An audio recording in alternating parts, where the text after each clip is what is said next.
तो हेलो दोस्तों, आज हम लोग कार्ल हेनरिक मार्क्स यानी कार्ल मार्क्स के बारे में पढ़ेंगे। 1818 से 1883 के बीच इनका टाइम पीरियड रहा और ये ऐसा माना जाता है कि विश्व इतिहास में बहुत महत्वपूर्ण थिंकर रहे हैं। और उनके विचारों का प्रभाव ये रहा कि 1948 के बाद विश्व दो खड़ों में बट गया था। तो और आज भी मार्क्स के बाद किसी न किसी फॉर्म में जिंदा है।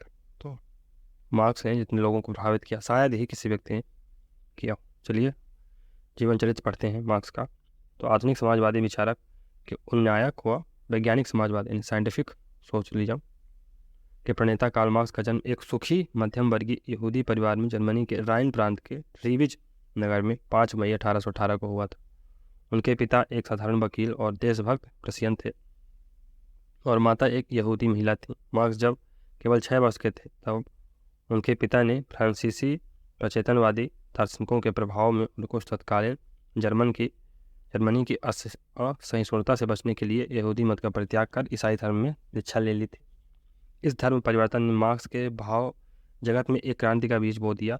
उसने जो पहले से ही धार्मिक चेतना का विरोधी था, यहूदियों की कटु आलोचना की और अंततः धर्म को अफीम और उत्पादन शक्तियों के अनुरूप मतवाद की संज्ञा दे डाली। तो मार्क्स कहते हैं कि religion is opium of masses. Religion एक अफीम की तरह है लोगों के लिए। तो हो सकता है कि उनके जो विचार हैं यहीं से कल्टीवेट हुए। और मार्क्स बाल्यावस्था से ही बड़ा प्रतिभाशाली और गहन अध्येता था। सन 1835 में मार्क्स को बोन विश्वविद्यालय में न्यायशास्त्र का अध्ययन करने के लिए भेजा गया। वहाँ एक मधावी छात्र के रूप में उसने बहुत ख्याति अर्जित की, लेकिन होनहार विद्यार्थी होने के बावजूद वह किसी विषय पर मन लगाकर नहीं जुट पाया। उसने अध्ययन की अपेक्षा एक उच्च परिवार की लड़की जेनी वान वेस्टफेलन के साथ प्रेमालय पर अधिक ध्यान दिया।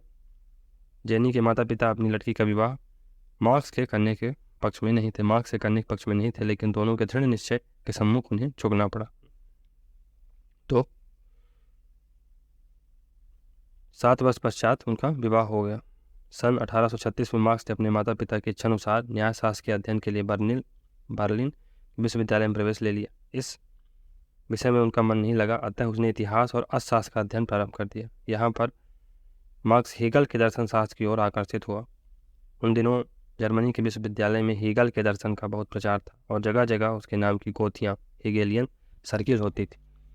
मार्क्स विश्वविद्यालय के यंग हेगेलियन नामक गोष्ठी का प्रमुख सदस्य बन गया। सन 1841 में जेना विश्वविद्यालय से उसने अपने डॉक्टरेट की उपाधि प्राप्त की। उसने यहाँ अध्यापक बनने का असफल प्रयत्न किया। परिणामस्वरूप मार्क्स ने एक पत्रकार के रूप में जर्मनी के सार्वजनिक उदार आंदोलनों में भाग लेना आरंभ कर दिया। उसने शीघ्र ही समाजवाद के मुख्य सिद्धांत ढूंढ निकाले और अपना शेष जीवन उनकी सैद्धांतिक और ऐतिहासिक मीमांसा करने और उनका यूरोप के श्रमिकों में प्रचार करने में बिताया। मार्क्स ने रेहनिस टाइम्स का अग्रलेखन लिखने वाला संपादक बन गया और बाद में उसका मुख्य संपादक बन गया, किंतु मालिकों की प्रेसिडेंट सरकार के साथ समझौता नीति से वह असहमत रहा और उसने उस पत्र से अपना संबंध विच्छेद कर लिया। उसने 6 वर्ष तक कोलोन, पेरिस, ब्रुसेल्स में अपने पत्र के संपादक और व्यवस्था का कार्य किया। उसने अपना स्थान परिवर्तन करना पड़ता था। तो मार्क्स को अपना स्थान परिवर्तन करना पड़ता था ताकि वह राजकीय नीतियों की तीव्र आलोचना करने के कारण राज्य की ओर से निर्वासित कर दिया जाता था। क्योंकि मार्क्स बार बार अपना जगह बदल देते थे। क्योंकि सरकार के खिलाफ लिखते थे। अब सरकार के खिलाफ लिखोगे तो उस समय तो सहिष्णु सरकार होती नहीं थी। इस समय ही सहिष्णु सरकार नहीं है, तो उस समय तो कहीं मतलब सोचा ही नहीं जा सकता है। तो बार बार उसको बदला जाता था, कहीं ना कहीं वो स्थान चेंज करता रहता था। पेरिस, फ्रांस और ब्रुसेल्स, बेल्जियम में अपने प्रवास काल से मार्क्स का अनेक प्रसिद्ध समाजवादियों और अग्र सुधारवादियों से निकट संपर्क स्थापित हुआ, जिनमें आदर्श साम्यवादी केबिट, अराजकतावादी प्रोधा, साम्यवादी अराजकतावादी बैकुनिन, क्रांतिकारी कवि हाइन या हीन, क्रांतिकारी देशभक्त मैजनी का मंत्री वुल्फ और फेडरिक एंजल्स मुख्य थे। एंजल्स कपड़े के एक धनी उद्योगपति का पुत्र था। इसके इंग्लैंड और जर्मनी दोनों में कारखाने थे। मार्क्स और एंजल्स की भेंट सन 1844 में पेरिस में हुई और शीघ्र ही यह प्रगाढ़ मित्रता में परिवर्तित हो गई। यह 19वीं सदी की सबसे बड़ी और महत्वपूर्ण साहित्यिक मित्रता कही जाती है। इसमें मार्क्स सिद्धांत निर्माता था और एंजल्स उसका प्रचारक और संगठन करता था। एंजल्स के प्रभाव के कारण ही मार्क्स वामपंथ की ओर झुकता गया। एंजल्स ने मार्क्स का ध्यान जर्मनी पर ही केंद्रित न करके इंग्लैंड की ओर भी आकृष्ट किया तथा पूंजीवादी व्यवस्था के विनाश में दोनों ने मिलकर कार्य किया। उदारचित्त एंजल्स ने मार्क्स की आर्थिक कठिनाइयों का सदैव समाधान किया, जिसके बिना वह ब्रिटिश म्यूजियम और पुस्तकालयों में अध्ययन करके अपने अमर ग्रंथ दास कैपिटल के लिए सामग्री एकत्रित नहीं कर सकता था। मार्क्स ने एंजल्स के ऋण को स्वीकार करते हुए अपने समाजवादी सिद्धांत को हमारा सिद्धांत आवर थ्योरी की संज्ञा दी। इसमें कोई संदेह नहीं कि एंजल्स की सहायता के अभाव में मार्क्स का जीवन संभवतः अपनी आजीविका की समस्याओं में ही बीत जाता और वह अपने वर्तमान रूप में संसार के सामने कभी नहीं आ पाता। पेरिस में रहकर मार्क्स ने हेगेल के विधिशास्त्र के विरोध में रचित अपने आलोचनात्मक निबंध में लिखा है कि जर्मनी की मुक्ति में सर्वहारा वर्ग जीवन रक्त का कार्य करेगा। इससे प्रशिया की सरकार बड़ी क्रुद्ध हुई। फ्रांस की सरकार को एक कठोर विरोध पत्र भेजा गया, जिसके परिणाम स्वरूप मार्क्स को पेरिस से निष्कासित कर दिया गया। यहाँ से वह ब्रुसेल्स चला गया, जहाँ वह साम्यवादी लीग कम्युनिस्ट लीग का सदस्य बन गया। यहीं पर मार्क्स और एंजल्स ने मिलकर सन 1847 और 48 में साम्यवादी लीग के कार्य में प्रचार के लिए सुप्रसिद्ध ग्रंथ कम्युनिस्ट मैनिफेस्टो तैयार किया। अंततः सन 1849 में लंदन में बस गया। उसने अपने जीवन के शेष 34 वर्ष वहीं बिताए, जिसमें उसका अधिकांश समय बड़ी दरिद्रता में बीता। उसका जीवन अधिकांशतः एक शांतिप्रिय विद्वान के समान व्यतीत हुआ। यद्यपि सन 1864 में जो प्रथम समाजवादी अंतर्राष्ट्रीय संघ स्थापित हुआ, उसकी प्रमुख प्रेरणा मार्क्स से ही मिली और तब से समाजवादी आंदोलन का वही प्रमुख नेता रहा। लंदन स्थित एकांत निवास स्थान से उसने अपने शेष जीवन में सैद्धांतिक लेखन, व्यवहारिक मार्गदर्शन, सभा सम्मेलन व पत्र व्यवहार द्वारा पश्चिमी यूरोप में समाजवादी आंदोलन तथा समाजवादी विचारधारा के अद्वितीय नेता के रूप में अपनी स्थिति कायम रखी। लंदन रहकर ही ब्रिटिश म्यूजियम के अनेक ग्रंथों का गहन अनुशीलन कर उसने दास कैपिटल के 3 खंडों और अतिरिक्त मूल्य के इतिहास सरप्लस वैल्यू के इतिहास के 3 खंडों की सामग्री को एकत्रित किया। मार्क्स समाजवाद पर कार्य करता हुआ लंदन में ही सन 1883 में देवलोक पधार गया। मार्क्स मूलतः दार्शनिक एवं एंजल अर्थशास्त्री था।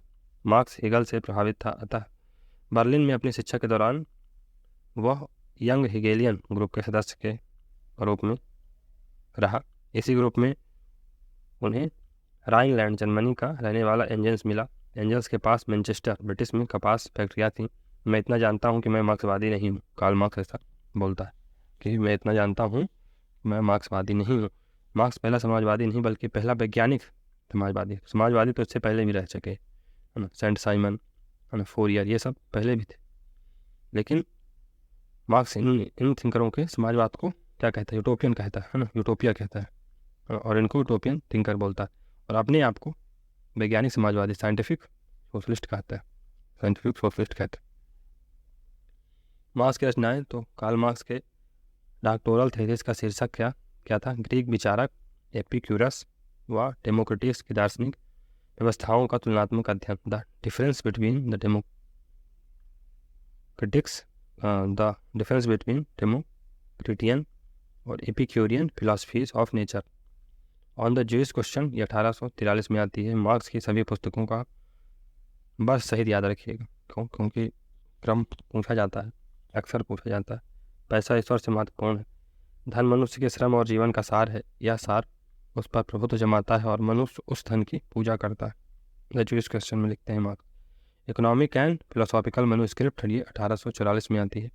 पेरिस पांडुलिपियाँ, तो ये 1932 तक अज्ञात थी, है ना। पेरिस में रहते हुए उसने कुछ पांडुलिपियाँ, वो चीज़ें होती हैं जब आप रफ फॉर्म में, है ना, भारत संज्ञा पर आप कोई किताब लिख रहे हैं तो अपने से ही नोटबुक में लिखना, लेकिन वो छप नहीं पाई हैं, तो ये पांडुलिपियाँ हो जाती हैं, है ना। रफ फॉर्म में लिखी गई जो नोट्स होती हैं वो पांडुलिपियाँ कहलाती हैं। तो वो एक बॉक्स में बंद थी, तो जब 1932 में किसी ने उस बॉक्स को खोला तो उसमें ये चीज़ें मिली, उससे और लोग प्रभावित हुए। पेरिस पांडुलिपियों में मार्क्स ने अपना सिद्धांत निर्धारित किया कि मानव का सार श्रम है, the human essence is labour. व्यक्ति अपनी नैतिक क्षमता, तर्क, बुद्धि और विचार के कारण नहीं बल्कि श्रम करने की क्षमता के कारण पशुओं से अलग। श्रम करने की क्षमता का तात्पर्य है प्रकृति के साथ मानव की अंतःक्रिया। जिस कारण वो अपने मानसिक और शारीरिक श्रम द्वारा प्रकृति को अपनी आवश्यकता अनुसार ढाल लेता है। Critique of Hegel's philosophy of right 1845, critique of Hegel's philosophy of right. The holy family 1845, the holy family 1845। यह पुस्तक नव हेगलवाद समूह के खिलाफ लिखी गई थी। थीसिस ऑन फायरबाख, ये 1845 में आती है। थीसिस ऑन फायरबाख समस्या व्याख्या की नहीं बल्कि दुनिया को बदलने की है। कल्पना लोगी समाजवादियों की आलोचना की गई है और मार्क्स ने इस पुस्तक में की है। तो मार्क्स का फेमस कथन है कि जो फिलासफर्स हैं up till now have only explain the world, the need is to change this world. कुछ ऐसी चीज़ें करिए, आपने अभी तक तो चीज़ों को एक्सप्लेन किया, लेकिन ज़रूरत इस चीज़ की है कि इसको चेंज किया जाए, जिसको बदलने की बात की जाए। थीसिस ऑन फायरबाख में लिखा है कि दर्शन का अंतिम कार्य केवल वास्तविकता को समझाना नहीं बल्कि उसे बदलना भी है। अपने कार्य द्वारा मनुष्य वर्तमान परिस्थितियों में अमूल परिवर्तन कर सकता है। द जर्मन आइडियोलॉजी, ये 1845 में बुक आती है। इसमें द्वंदात्मक भौतिकवाद है। जर्मन आइडियोलॉजी, मार्क्स व एंजल्स ने इतिहास के विकास एवं विश्लेषण में विचारधारा आइडियोलॉजी की महत्वपूर्ण भूमिका स्वीकार की तथा इसे छद्म चेतना, फॉल्स कॉन्शियसनेस कहा। आइडियोलॉजी को फॉल्स कॉन्शियसनेस कहा। Poverty of philosophy 1847। Communist manifesto, ये 1848 में बुक आती है। तो कामगारों का कोई देश नहीं होता, वर्कर्स हैव नो कंट्री। दुनिया के मजदूरों ने खोजाओ, खोने के लिए तुम्हारे पास सिर्फ जंजीरें हैं, पाने के लिए पूरा संसार। Workers of the world unite, you have nothing to lose but your change. अभी तक का इतिहास वर्ग संघर्ष का इतिहास रहा है। तो हिस्ट्री ऑफ हर हेतु हो existing society has been the history of class struggle. राज्य पूंजीपतियों की कार्य समिति है ना। तो state is bourgeois committee of state is executive committee of bourgeois. यह साम्यवादी दर्शन और क्रांति प्रक्रिया का मूलाधार है, जिसमें सर्वहारा क्रांति, प्रोलेटेरियन रेवोल्यूशन की भविष्यवाणी की गई। कार्ल मार्क्स, साम्यवाद का भूत यूरोप में व्याप्त हो रहा है। इस भूत को भगाने हेतु पोप, जार, मैटरनिक और सीजर, फ्रांस के क्रांतिकारी और जासूस सब मिल गए हैं, लेकिन यह बढ़ता ही जा रहा है। कम्युनिस्ट मैनिफेस्टो में मार्क्स लिखता है। The class struggle in France 1850, class struggle in France 1850।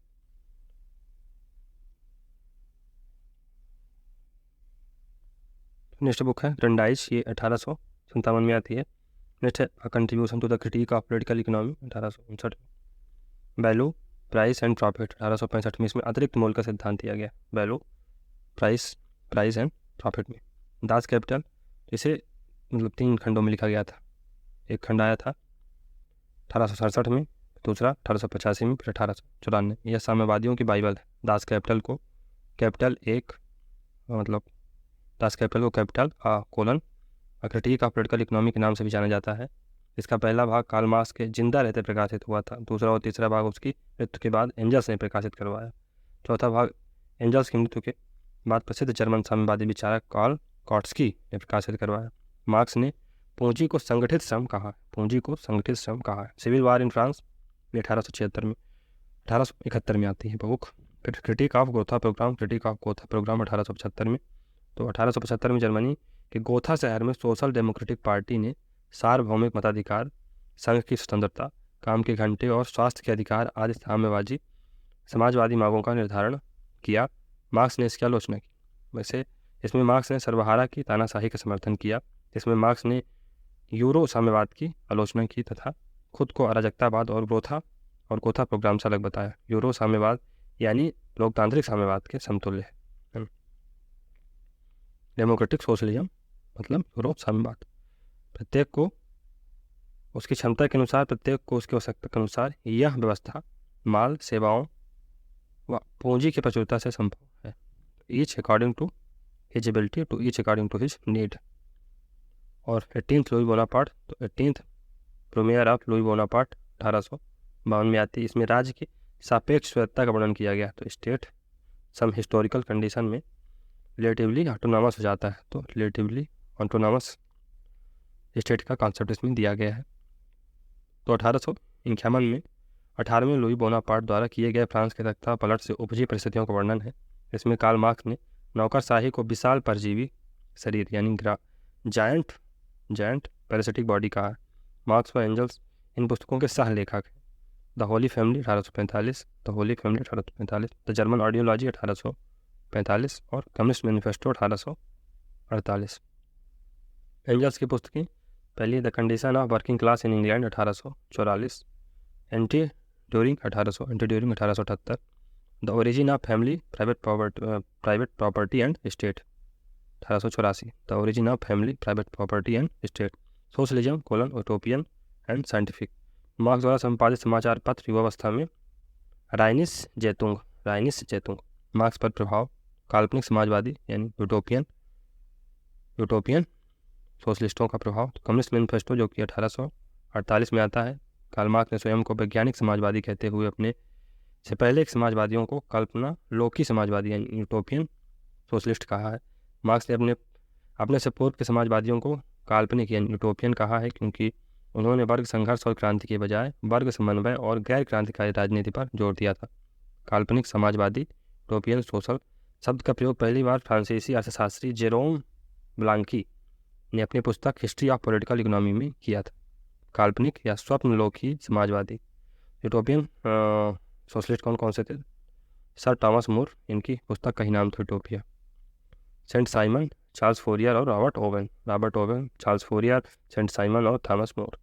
Marks ने 3 तत्वों को मिलाया, जर्मन दर्शन, जर्मन फिलॉसफी को, फिर फ्रांसीसी राजनीतिक विचार, फ्रांसीसी पॉलिटिकल थॉट्स और इंग्लिश अर्थशास्त्र पॉलिटिकल इंग्लिश इकोनॉमी को। ऐसा कौन बोलता है? निस्बेट बोलता है, निस्बेट। जर्मन दर्शन से उन्होंने हीगल का द्वंद्ववाद और फायरबाख का भौतिकवाद लिया है ना। फ्रांसीसी राजनीति से क्रांतिकारी परंपरा व रेडिकल परिवर्तन का विचार लिया है। इंग्लैंड के क्लासिकल अर्थशास्त्रियों की रचना से उन्होंने पूंजीवाद और औद्योगिक क्रांति के विचार ग्रहण किए। मार्क्स की पूंजीवादी व्यवस्था का आदर्श इंग्लैंड का पूंजीवाद था। विश्व इतिहास में इंग्लैंड इतिहास का अचेतन औजार था। फायरबाख इसमें भौतिकवाद के अलावा नास्तिकता एवं धर्म विरोध का विचार भी विद्यमान है। कार्ल सैपर, दुनिया के मजदूर एक हो जाओ का जो नारा कार्ल मार्क्स ने मजदूरों को दिया, ये कार्ल सैपर के शब्द हैं। कार्ल सैपर के शब्द हैं। पौधा, तो हर एक को उसकी क्षमता के अनुसार, हर एक को उसकी आवश्यकता के अनुसार, तो from each according to his ability to each according to his needs. साम्यवादी व्यवस्था में लागू होने वाला यह सूत्र मार्क्स ने पौधा से लिया। फिर मार्क्सवाद का मानवतावादी आधार, अलगाव का सिद्धांत यानी थ्योरी ऑफ एलिनेशन। द्वंद्ववाद है, इसमें डायलेक्टिक्स है, तो हेगल से लिया। डायलेक्टिक्स कहाँ से लिया? हेगल से लिया। मैंने हेगल के द्वंद्ववाद को शीर्षासन से हटा पैरों के बल खड़ा कर दिया है। तो मार्क्स क्या कहते हैं कि जो हेगल है, Hegel was standing on his head and Marx has turn him into his feet. तो मार्क्स की जो फिलॉसफी है has turn Hegel into his feet. भौतिकवाद, तो फायरबाख का भौतिकवाद भद्दा भौतिकवाद है, मार्क्स कहता है। फायरबाख भौतिक तत्वों को कारण और चेतना को कार्य मानता है। मनुष्य वही होता है जो वह खाता है, फायरबाख कहता है। फायरबाख क्या कहते हैं कि मनुष्य परिस्थिति और शिक्षा के अनुसार ढलता है। मार्क्स परिस्थितियों में परिवर्तन मानव द्वारा ही होता है। मार्क्स मनुष्य अपने इतिहास का निर्णय स्वयं करता है, यद्यपि स्वयं द्वारा चुनी हुई परिस्थितियों द्वारा नहीं करता। मूल्य का श्रम सिद्धांत, तो ये इंग्लैंड के परंपरागत अर्थशास्त्रियों विशेषकर डेविड रिकार्डो से लिया गया है। क्रांति संबंधी विचार और राज्य संबंधी विचार फ्रांस की क्रांति से प्रभावित हैं। पूंजी संबंधी विचार ब्रिटेन से लिए गए हैं। वर्ग संघर्ष अगस्टाइन थोरो से लिए गए हैं। तो वर्ग संघर्ष यानी क्लास स्ट्रगल का कॉन्सेप्ट अगस्टीन थोरो से लिए गए। साम्यवाद शब्द कोबेट से लिया गया है। विलियम कोबेट यह विचार दिया कि श्रम सिर्फ गरीब की संपत्ति होती है। मार्क्स ने साम्यवाद को अस्त व्यस्त पाया और उसे संश्लेषित कर आंदोलन का रूप दिया। लास्की ऐसा बोलते हैं कि मार्क्स ने साम्यवाद को अस्त व्यस्त पाया और उसे संश्लेषित कर सिंथेसाइज कर उसे आंदोलन का रूप दे दिया। तो मार्क्स का समय अनुसार विश्लेषण, तो यंग मार्क्स और मैच्योर मार्क्स में क्या अंतर है उसको देखते हैं। तो जो यंग मार्क्स है वो मानवतावादी चिंतक है, प्रकृतिवादी चिंतन है। जो यंग मार्क्स है वो रोमांटिक है। जो ह्यूमनिस्ट है नेचर को लव करने वाला इंसान, ये बात। और जो मैच्योर मार्क्स है अभी वैज्ञानिक हो चुका है, वैज्ञानिक चिंतन पर इसकी विचारधाराएं अब आ गई हैं। नव मार्क्सवाद का आधार। तो जो यंग मार्क्स है उसकी जो विचारधाराएं हैं उसने नव मार्क्स के आधार के तरह तरह का कार्य किया है। तो जो यंग नव मार्क्सिज्म है, न्यू मार्क्सिज्म है, उसके जो थिंकर हैं वो यंग मार्क्स की आइडियाज से प्रभावित दिखाई पड़ते हैं और इसने वैज्ञानिक समाजवाद यानी साइंटिफिक सोशलिज्म का आधार रखा। मैच्योर मार्क्स पेरिस पांडुलिपियों व उससे पूर्व रचनाओं में यंग मार्क्स की झलक दिखाई देती है। 1844 तक कम्युनिस्ट मैनिफेस्टो 1848, उसके बाद की रचनाओं में मैच्योर मार्क्स दिखाई देता है। अलगाव एलिनेशन की संकल्पना, तो इसमें यंग मार्क्स है उसने अलगाव का सिद्धांत एलिनेशन की संकल्पना दी है। वस्तुओं की जड़ पूजा का सिद्धांत दिया है। स्वतंत्रता की संकल्पना और प्रेक्सिस का सिद्धांत, ये यंग मार्क्स की रचना है, मतलब यंग मार्क्स के कॉन्सेप्ट है। और जो मैच्योर मार्क्स है उसके कॉन्सेप्ट तो डायलेक्टिकल मटेरियलिज्म एंड द्वंद्वात्मक भौतिकवाद मार्क्सवाद का दार्शनिक आधार है। ये ऐतिहासिक भौतिकवाद यानी हिस्टोरिकल मटेरियलिज्म तो मार्क्सवाद का यह सामाजिक आधार है, अनुभवमूलक आधार है। वर्ग संघर्ष का सिद्धांत मार्क्सवाद का आर्थिक आधार है, यह वर्ग चेतना से जुड़ा हुआ है। और अतिरिक्त मूल का सिद्धांत, ये सब मैच्योर मार्क्स की कॉन्सेप्ट। मार्क्स की रचनाओं की जटिलता व व्यापकता की वजह से कोई उन्हें आर्थिक नियतिवादी यानी इकोनॉमिक डिटर्मिनिस्ट कहता है, तो कुछ मानवोचित समाजवादी यानी ह्यूमनिस्ट सोशोलॉजिस्ट कहते हैं। ह्यूमनिस्ट है टू मार्क्स यंग और मैच्योर मार्क्स। तो विचारों की व्यापकता व बढ़ती उम्र के साथ बदलते विचारों के आधार पर लुई अल्थुजर के साथ साथ मैकलेन ने भी दो प्रकार के मार्क्स को माना है। प्रथम युवा मार्क्स जो अलगाव, मानव प्रकृति, नैतिकता व स्वतंत्रता से संबंधित था। यंग मार्क्स के वैचारिक दर्शन हमें उसकी दार्शनिक व आर्थिक पांडुलिपियों यानी economic and philosophical and economic manuscript में, जो कि 1844 में लिखी जाती हैं, में मिलते हैं। और द्वितीय पौंड मार्क्स यानी सेकंड तो मैच्योर मार्क्स है। तो कम्युनिस्ट मैनिफेस्टो और उसके बाद की रचनाओं में 1848 के बाद की रचनाओं में मार्क्स ने वैज्ञानिक समाजवाद यानी साइंटिफिक सोशलिज्म, क्रांति, रिवोल्यूशन, बुर्जुआ शोषण का अंत और आर्थिक सिद्धांतों का बखान किया। गुंट्रिस व introduction to the critique of political economy जैसी उनकी रचनाएं युवा और पौंड मार्क्स के विचारों के बीच पुल का कार्य करती हैं। ग्रुंडिस है ना, और the introduction to the critique of political economy, ये दो ऐसी रचनाएं हैं जो युवा यानी यंग और मैच्योर मार्क्स के विचारों के बीच पुल का कार्य करती हैं। तो जो ट्रांजिशन हुआ होगा यंग मार्क्स से मैच्योर मार्क्स के लिए, तो वो मतलब रातों रातों ना हो गया होगा ना, थोड़ा थोड़ा हुआ होगा। तो ये जो पुस्तकें हैं कुंटिस और introduction to the critique of political economy, ये वही ट्रांजिशन को शो करती हैं। तरुण या युवा मार्क्स, यंग मार्क्स, इस काल में मार्क्स मानवतावादी ह्यूमनिस्ट था, प्रकृति प्रेमी था और स्वतंत्रता प्रेमी था, रोमांटिक था, है ना, ह्यूमनिस्ट था और नेचर का लवर था। नव मार्क्सवादी भी युवा मार्क्स से प्रभावित हैं, जो न केवल आर्थिक स्तर पर बल्कि राजनीतिक, सामाजिक, तकनीकी व मनोवैज्ञानिक स्तर पर प्रभुत्व हेजेमनी, ग्रामसी या पराधीनता का गौण तरीके से विश्लेषण कर मानव मुक्ति के उपाय बताते हैं। नव मार्क्सवाद की शुरुआत ग्रामसी और हंगरी के मार्क्सवादी George Lukacs history and the class consciousness 1923, George Lukacs की पुस्तक है history and the class consciousness 1923 में ने की है। मुख्य नव मार्क्सवादी हैं, प्रमुख नियो मार्क्सिस्ट कौन कौन से हैं, जिनका मार्क्सवाद का आलोचनात्मक सिद्धांत है और जिनका संबंध जर्मनी के फ्रैंकफर्ट स्कूल से है, जो क्रिटिकल स्कूल के थ्योरिस्ट हैं और फ्रैंकफर्ट स्कूल से इनका संबंध है। ऐसे थिंकर्स को नव मार्क्सवादी न्यू मार्क्सिस्ट कहा जाता है। इसमें Theodor Adorno, Herbert Marcuse, Habermas, Horkheimer, Erich Fromm आदि फ्रैंकफर्ट स्कूल के वैज्ञानिक हैं। नव मार्क्सवादी Louis Althusser, Jean Paul Sartre. तो अन्य जो न्यू मार्क्सिस्ट हैं लुई अल्थुजर और जीन पॉल सार्त्रे ने एग्जिस्टेंशलिज्म का कॉन्सेप्ट दिया, अस्तित्ववाद। युवा मार्क्स के विचार, तो अलगाव का सिद्धांत, थ्योरी ऑफ एलिनेशन। तो अलगाव या परायापन ये आर्थिक और दार्शनिक पांडुलिपियाँ यानी इकोनॉमिक एंड फिलोसॉफिकल मैन्युस्क्रिप्ट जो कि 1844 में आती है, जिन्हें पेरिस पांडुलिपियाँ भी कहा जाता है, का प्रधान विषय है। अलगाव का सिद्धांत मार्क्स ने हेगल से लिया। पेरिस पांडुलिपियों के अलावा 2 और पुस्तकों में अलगाव की संकल्पना है। पहला thesis on Feuerbach 1845, thesis on Feuerbach, और द जर्मन आइडियोलॉजी 1845। तो ये दोनों पुस्तकों में पूछा जा सकता है कि थ्योरी ऑफ एलिनेशन का जो झलक है वो आर्थिक और दार्शनिक पांडुलिपियाँ जो कि 1844 में पुस्तक आती है के अलावा किन पुस्तकों में देखा जाता है। थीसिस ऑन फायरबाख और द जर्मन आइडियोलॉजी में। नव मार्क्सवादी व अलगाववाद। तो एरिक फॉर्म की बुक क्या है? Escape from freedom, moral aloofness theory, मनो विदलता। फिर हर्बर्ट मार्क्यूजे, इनकी बुक का क्या नाम है? One dimensional man. Habermas legitimacy crisis, इनको अंग्रेजी में ही याद करना पड़ेगा बुक को, और बुकों को अंग्रेजी में याद किया करिए क्योंकि मूलतः ये तो अंग्रेजी में लिखी गई हैं। हिंदी में उसका अनुवाद जो पेपर बनाने वाले करेंगे तो कुछ का कुछ करते हैं, क्योंकि गूगल से ट्रांसलेशन होता है तो मज़ा नहीं आता, इसलिए अंग्रेजी में याद करेंगे तो बढ़िया रहेगा, गेस अच्छे से होगा। हेबरमास तो पढ़ चुके हैं, legitimacy crisis. Gene Paul Sartre तो अस्तित्ववादी सिद्धांत इन्होंने दिया था, एग्जिस्टेंशलिज्म कॉन्सेप्ट दिया था।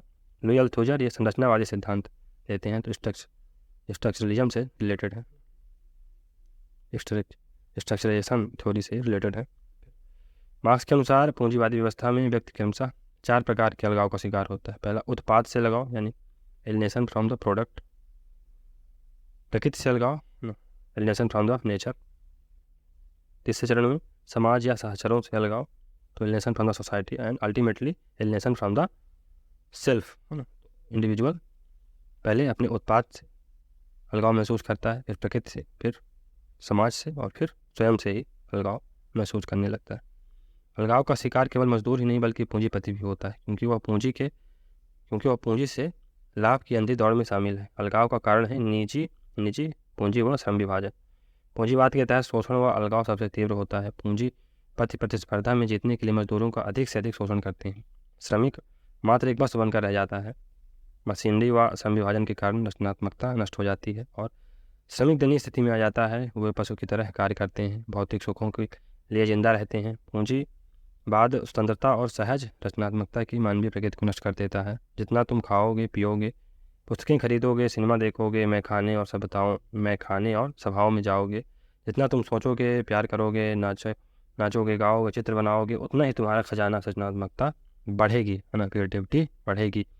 जिससे ना तो कीड़े मकोड़े खाएंगे, ना जंग लगेगी, यही तुम्हारी पूंजी है। तो जो सृजनात्मकता है, आपकी क्रिएटिविटी है, उसे कीड़े मकोड़े नहीं खा सकते, उसमें ना दीमक नहीं लग सकती, ना उसमें जंग लग सकती। ये आपकी कैपिटल है, पूंजी है ना। तो आपका जो नॉलेज होगा इसे कोई नष्ट नहीं कर सकता है। इसके माध्यम से आप बड़े से बड़े अचीवमेंट को ले सकते हैं। तुम्हारा निजी अस्तित्व जितना कम होगा, तुम्हारी सृजनात्मकता जितनी कम होगी, जितनी अधिक धन संपत्ति तुम्हारे पास होगी, उतना ही तुम्हारा जीवन अलगावग्रस्त होगा, मार्क्स कहते हैं। साम्यवाद आने पर क्या होगा?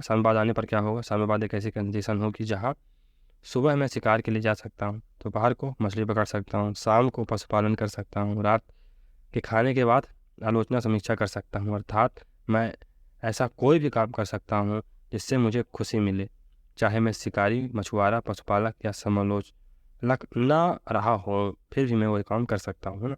मनुष्य के अलगाव और शोषण से मुक्ति की यही अवस्था साम्यवादी अवस्था है। कार्ल मार्क्स ऐसा जर्मन आइडियोलॉजी में कहता है। अलगाव का सिद्धांत भी हेगल से प्रभावित है और उसी से लिया गया। वस्तुओं की जड़ पूजा तो फेटिसिज्म ऑफ कमोडिटीज, वस्तुओं की आराधना, इसका वर्णन दास कैपिटल में किया गया। तो नेक्स्ट है, मार्क्स के अनुसार पूंजीवाद में व्यक्ति का महत्व नहीं होता, महत्व होता है उसके द्वारा उत्पादित वस्तु का। महंगी वस्तु को उत्पादित करने वाले व्यक्ति की ज़्यादा अहमियत होती है।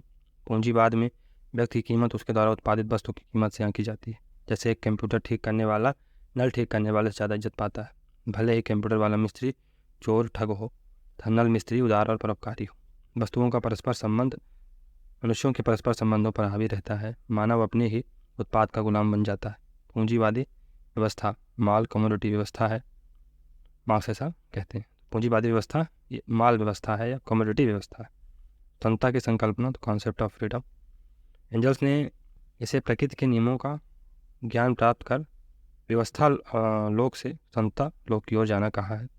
तो एंजल्स ने इसे प्रकृति के नियमों का ज्ञान प्राप्त कर व्यवस्था लोक से स्वतंत्रता लोक की ओर जाना कहा है।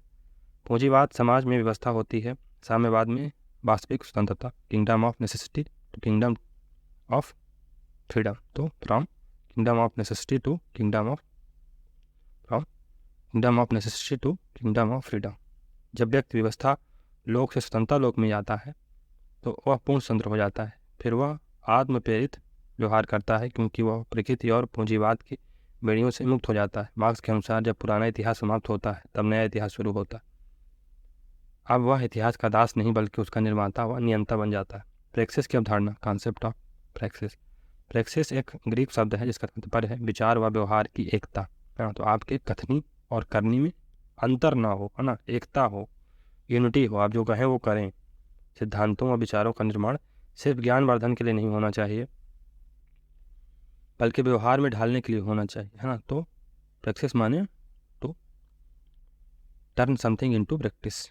आप अगर किसी चीज़ को प्रैक्टिस में टर्न कर देते हैं तो वो है प्रैक्टिस, है ना। आपके पास बहुत सारा ज्ञान पर उसका कोई मतलब नहीं अगर आपने प्रैक्टिस नहीं की तो इसका उसको प्रैक्टिस में नहीं उतारा ना। तो ऐसा कहा जाता है कि आप हज़ारों शब्द कह दीजिए उसका कोई मोल नहीं है, पर अगर आप कोई एक काम कर देते हैं उसके ज़्यादा मोल हो जाता है। ये बात है। जैसा कि मार्क्स ने थेसिस ऑन फायरबाक में लिखा है कि दर्शन व दार्शनिक का कार्य केवल वास्तविकता की व्याख्या करना नहीं बल्कि उसे बदलना भी है, अर्थात सिद्धांत व व्यवहार की एकता की बात की गई है। Philosopher up till now have only explain the world, the need is to change the world. तो चेंज करिए। चेंज कैसे करेंगे? जब आप चीज़ों को, जब आप सिद्धांतों को प्रैक्टिस में लाएंगे तब चेंज आएगा। आइडल सेटिंग करके आप मानो ज्ञान बांटते जाइए तो उससे कोई फर्क पड़ने वाला थोड़ी है। व्यवहारवाद इसका उल्टा है। यह ज्ञान के लिए ज्ञान और तटस्थता में विश्वास करता है। तो हमारे समाज में मतलब अभी जो प्राध्यापक सेंट हैं तो हम अभी तक स्वामी विवेकानंद को जानते हैं, स्वामी दयानंद सरस्वती को जानते हैं। इनके बाद उस लेवल का कोई फिलासफर या कोई उस लेवल का काइंड ऑफ समाज सुधारक पैदा क्यों नहीं हुआ? क्योंकि ये जो दार्शनिक थे, ये जो विचारक थे, स्वामी विवेकानंद और दयानंद सरस्वती, इन्होंने अपनी जो सिद्धांत हैं उनको प्रैक्टिस में बदला। जब आप प्रैक्टिस में बदल देते हैं तो आप महान हो जाते हैं। लेकिन जब आप केवल ज्ञान बांटते रहते हैं तो आप कितने ही बड़े मठाधीश रहिए, लेकिन आप सिर्फ बात करते हैं, चीज़ों को प्रैक्टिस नहीं करते हैं, तो भले आप वर्तमान समय में बहुत अच्छे हो जाएं, कुछ भी कर लें, लेकिन एक समय ऐसा आता है कि आप इतिहास में विलीन हो जाएंगे, आपका कोई अस्तित्व नहीं होगा। तो कितने मठाधीश हैं भारत में, कितने मौलवी हैं, कितने, है ना, पादरी हैं, कोई नहीं जानता। लेकिन मदर टेरेसा को सब जानते हैं क्योंकि उन्होंने अपने सिद्धांतों को प्रैक्टिस में लिया। महात्मा गांधी को सब जानते हैं, सिद्धांत बनाए उन्होंने, उसको प्रैक्टिस में डाला, है ना। मार्क्स को जानते हैं। तो ये बात है। व्यवहारवाद इसका उल्टा है। यह ज्ञान के लिए ज्ञान और तटस्थता में विश्वास करता है। पौन मार्क्स और वैज्ञानिक समाजवाद, मैच्योर मार्क्स और साइंटिफिक सोशलिज्म। इसमें सबसे पहला कॉन्सेप्ट है द्वंदात्मक भौतिकवाद, डायलेक्टिक मटेरियलिज्म। मार्क्स का दार्शनिक आधार है, क्या है? द्वंदात्मक भौतिकवाद का जनक मार्क्स को कहा जाता है। फिर वैज्ञानिक भौतिकवाद या यांत्रिक भौतिकवाद का जनक हॉब्स, गैलीलियो से लिया ये उसने, लेकिन वैज्ञानिक भौतिकवाद यानी साइंटिफिक मटेरियलिज्म या मैकेनिकल मटेरियलिज्म का जो फादर है वो हॉब्स को माना जाता है। द्वंदात्मक चेतनवाद का तो डायलेक्टिकल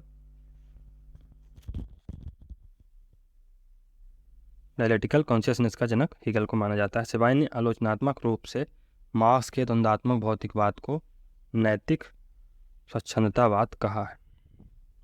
ये बात है। फिर आगे बढ़ते हैं। ऐतिहासिक परिवर्तन की गतिशीलता का मार्क्स का यह सिद्धांत 4 परस्पर जुड़े हुए विचारों के इर्द गिर्द घूमता है। ऐतिहासिक परिवर्तन की गतिशीलता का मार्क्स का यह सिद्धांत 4 परस्पर जुड़े हुए विचारों के इर्द गिर्द घूमता है। पहला आर्थिक विकास, दूसरा द्वंदात्मकता, तीसरा वर्ग संघर्ष और चौथा क्रांति। द्वंद्ववाद क्या है? डायलेक्टिक्स क्या है? तो मार्क्स हीगल से इस बात पर तो सहमत थे कि निरंतर गति व परिवर्तन का कारण द्वंद्ववाद डायलेक्टिक्स की प्रक्रिया है, पर यह द्वंद्व दर्शन यानी आइडल या आइडिया की बजाय मैटर, रियल, है ना, यथार्थ, मानसिक की बजाय सामाजिक तथा चेतन की बजाय जड़ तत्व यानी मैटर, चेतन माने आइडिया की बजाय मैटर में होता है। इसका तात्पर्य है कि पहले समाज बदलेगा यानी उत्पादन प्रणाली बदलेगी, फिर उसी के अनुसार विचार व मस्तिष्क बदलेगा। पहले पदार्थ बदलेगा, फिर आदर्श यानी विचार या आइडिया, आदर्श आइडिया बदलेगा। और हेगल क्या कहता था कि पहले आप आइडिया करिए, आइडिया में आप अपने आप को चेंज करिए तो मैटर अपने आप बदलो। मार्क्स कहते हैं पहले मैटर को बदलो, है ना, पहले उत्पादन के साधन को बदलो, उत्पादन प्रणाली को बदलो, तब जाके विचार और मानसिकता चेंज होगी। मार्क्स ने लिखा कि मनुष्य की चेतना उसका अस्तित्व तय नहीं करती, बल्कि उसका सामाजिक अस्तित्व उसकी चेतना निर्मित करता है। तो it is not our consciousness that determine our existence, it is our existence that determine our consciousness. मनुष्य की चेतना उसका अस्तित्व नहीं करती, बल्कि उसका सामाजिक अस्तित्व उसकी चेतना निर्मित करता है। मेरी परिस्थिति के साथ मेरा संबंध ही मेरी चेतना है, मार्क्स बोलते हैं। सिवाइन के अनुसार मार्क्स ने हेगल की आदर्शवादी द्वंदात्मक पद्धति को भौतिकवादी द्वंदात्मक पद्धति में रूपांतरित कर दिया। मार्क्स मैटर यानी पदार्थ को सक्रिय समझते हैं, जो आंतरिक द्वंद्व से अपने आप बदलता है, जबकि हॉब्स पदार्थ को निष्क्रिय मानते हैं, जिसे बदलने के लिए बाह्य प्रेरणा और दबाव की आवश्यकता होती है। हेगल और मार्क्स, तो जिसमें थोड़ा सा अंदर देख लेते हैं विषय। तो दार्शनिक आधार या मूल तत्व क्या है? तो हेगल चेतना, आत्मा या विचार को, आइडिया को, आदर्शवाद को अपना दार्शनिक आधार फिलोसॉफिकल बेस बनाते हैं, जबकि मार्क्स भौतिक तत्व यानी मैटर को या भौतिकवाद को यानी मटेरियलिज्म को अपना आधार, दार्शनिक आधार बनाते हैं। विकास का कारण द्वंद्ववाद है यानी डायलेक्टिक्स है, और इसमें भी डायलेक्टिक्स है, लेकिन इसमें डायलेक्टिक्स आइडिया से होता है, इसमें डायलेक्टिक्स मैटर का होता है। प्रगति का माध्यम तो राष्ट्रों के मध्य संघर्ष और वर्गों के मध्य संघर्ष होता है। इसमें चरम परिणति जहाँ वाद संवाद रुक जाता है, तो राष्ट्र राज्य की स्थापना होती है, नेशन स्टेट का फॉर्मेशन होते हैं, जो डायलेक्टिक्स है वो रुक जाएगा। और वर्ग विहीन, राज्यहीन साम्यवाद अगर स्थापित हो गया, स्टेटलेस और क्लासलेस सोसाइटी अगर स्टैब्लिश हो गई, तब काइंड ऑफ डायलेक्टिक्स ख़त्म हो जाएगा। हालांकि डायलेक्टिक्स कभी ख़त्म नहीं होगा ना। तो ये यहाँ पर थोड़ा सा ये लोग दोनों ही विचारक थोड़ा सा गड़बड़ करते हैं, वो डायलेक्टिक्स कभी ख़त्म नहीं होगा ना। हेगल कहता है कि व्यक्ति का सामाजिक अस्तित्व उसकी चेतना पर निर्भर करता है, जबकि मार्क्स कहता है कि मनुष्य का सामाजिक अस्तित्व उसकी चेतना पर आश्रित नहीं, बल्कि उसकी चेतना उसके सामाजिक अस्तित्व पर निर्भर करती है, यानी जैसा समाज वैसे विचार। एंजल्स ने अपनी पुस्तक एंटी ड्यूरिंग में भौतिक द्वंद्ववाद के 3 बुनियादी नियम बताए। पहला, परिमाण से गुण की ओर परिवर्तन, तो quality changes into quantity, quantity changes into quality, transformation of quantity into quality. तो मात्रा की गुणवत्ता में परिवर्तन करने का नियम, इसका अभिप्राय यह है कि मात्रात्मक परिवर्तनों का परिणाम गुणात्मक परिवर्तनों के रूप में निकलता है। तो पानी का ठंडा होकर बर्फ बनना, पानी का तापमान 20 डिग्री से 0 डिग्री पर आना मात्रात्मक परिवर्तन है, लेकिन पानी का बर्फ बनना गुणात्मक परिवर्तन है। हीगल व मार्क्स के अनुसार द्वंदात्मक पद्धति में परिवर्तन मात्रात्मकता से गुणात्मकता की ओर होता है, तो क्वांटिटी चेंजेज। तो नेक्स्ट है परस्पर विरोधी तत्वों की अंतर्व्याप्ति, इंटरपेनिट्रेशन ऑफ अपोजिट्स या यूनिटी ऑफ अपोजिट्स, इसको कहा जा सकता है यूनिटी ऑफ अपोजिट्स। तो यदि विरोधी तत्वों की एकता, इसका मतलब क्या है कि विरोधी तत्वों की एकता, कोमल वस्तु उसमें भी कठोरता होती है, इससे इसका आकार बना रहता है। कठोर वस्तु लोहे में विपरीत गुण कोमलता होता है, इस कारण चद्दर बनती है। वैसे ही समाज में 2 विरोधी वर्ग, अमीर व गरीब, साथ साथ रहते हैं। तो यूनिटी ऑफ अपोजिट्स का मतलब है कि 2 अपोजिट चीज़ें हमेशा रहें, रात है तो दिन है, अच्छा है तो बुरा है, देवता है तो दानव है। 2 चीज़ें हमेशा, 2 विरोधी वर्ग हमेशा रहेंगे, अमीर हैं तो गरीब रहेंगे। तो ये यूनिटी ऑफ अपोजिट्स है। निषेध का निषेध, निगेशन ऑफ निगेशन, निषेध का निषेध, तो वाद, प्रतिवाद और संवाद का सिद्धांत है। अंतर विरोधी तत्वों विचारों का आपस में टकराना, निषेध। तो इस प्रक्रिया में कोई तत्व अपने विरोधी से टकराकर वापस अपनी प्रारंभिक स्थितियों में नहीं आता, यानी निषेध का निषेध होता है। वाद प्रतिवाद से टकराकर वापस वाद नहीं बनता, बल्कि उन्नत अवस्था संवाद बनती।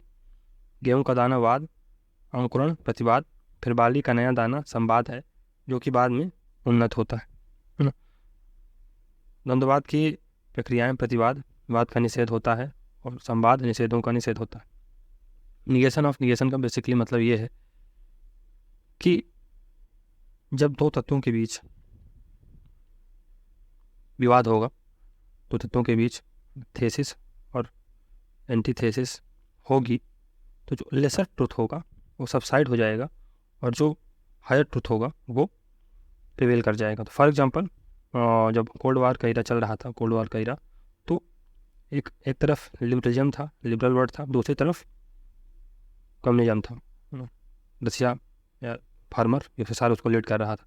तो फ्रांसिस फुकुयामा क्या कहते हैं, एंड ऑफ हिस्ट्री अपना जो कॉन्सेप्ट है उसमें बताते हैं कि लेसर ट्रुथ था यानी कम्युनिज्म, वो डिस्ट्रॉय हो गया, और अल्टीमेटली जो लिबरल वे ऑफ लाइफ है, लिबरल वे ऑफ लाइफ है, वो आज के डेट में प्रिवेल कर रही है। तो जो कम्युनिज्म था ये काइंड ऑफ एक लेसर ट्रुथ था, जो कि सबसाइड होगी।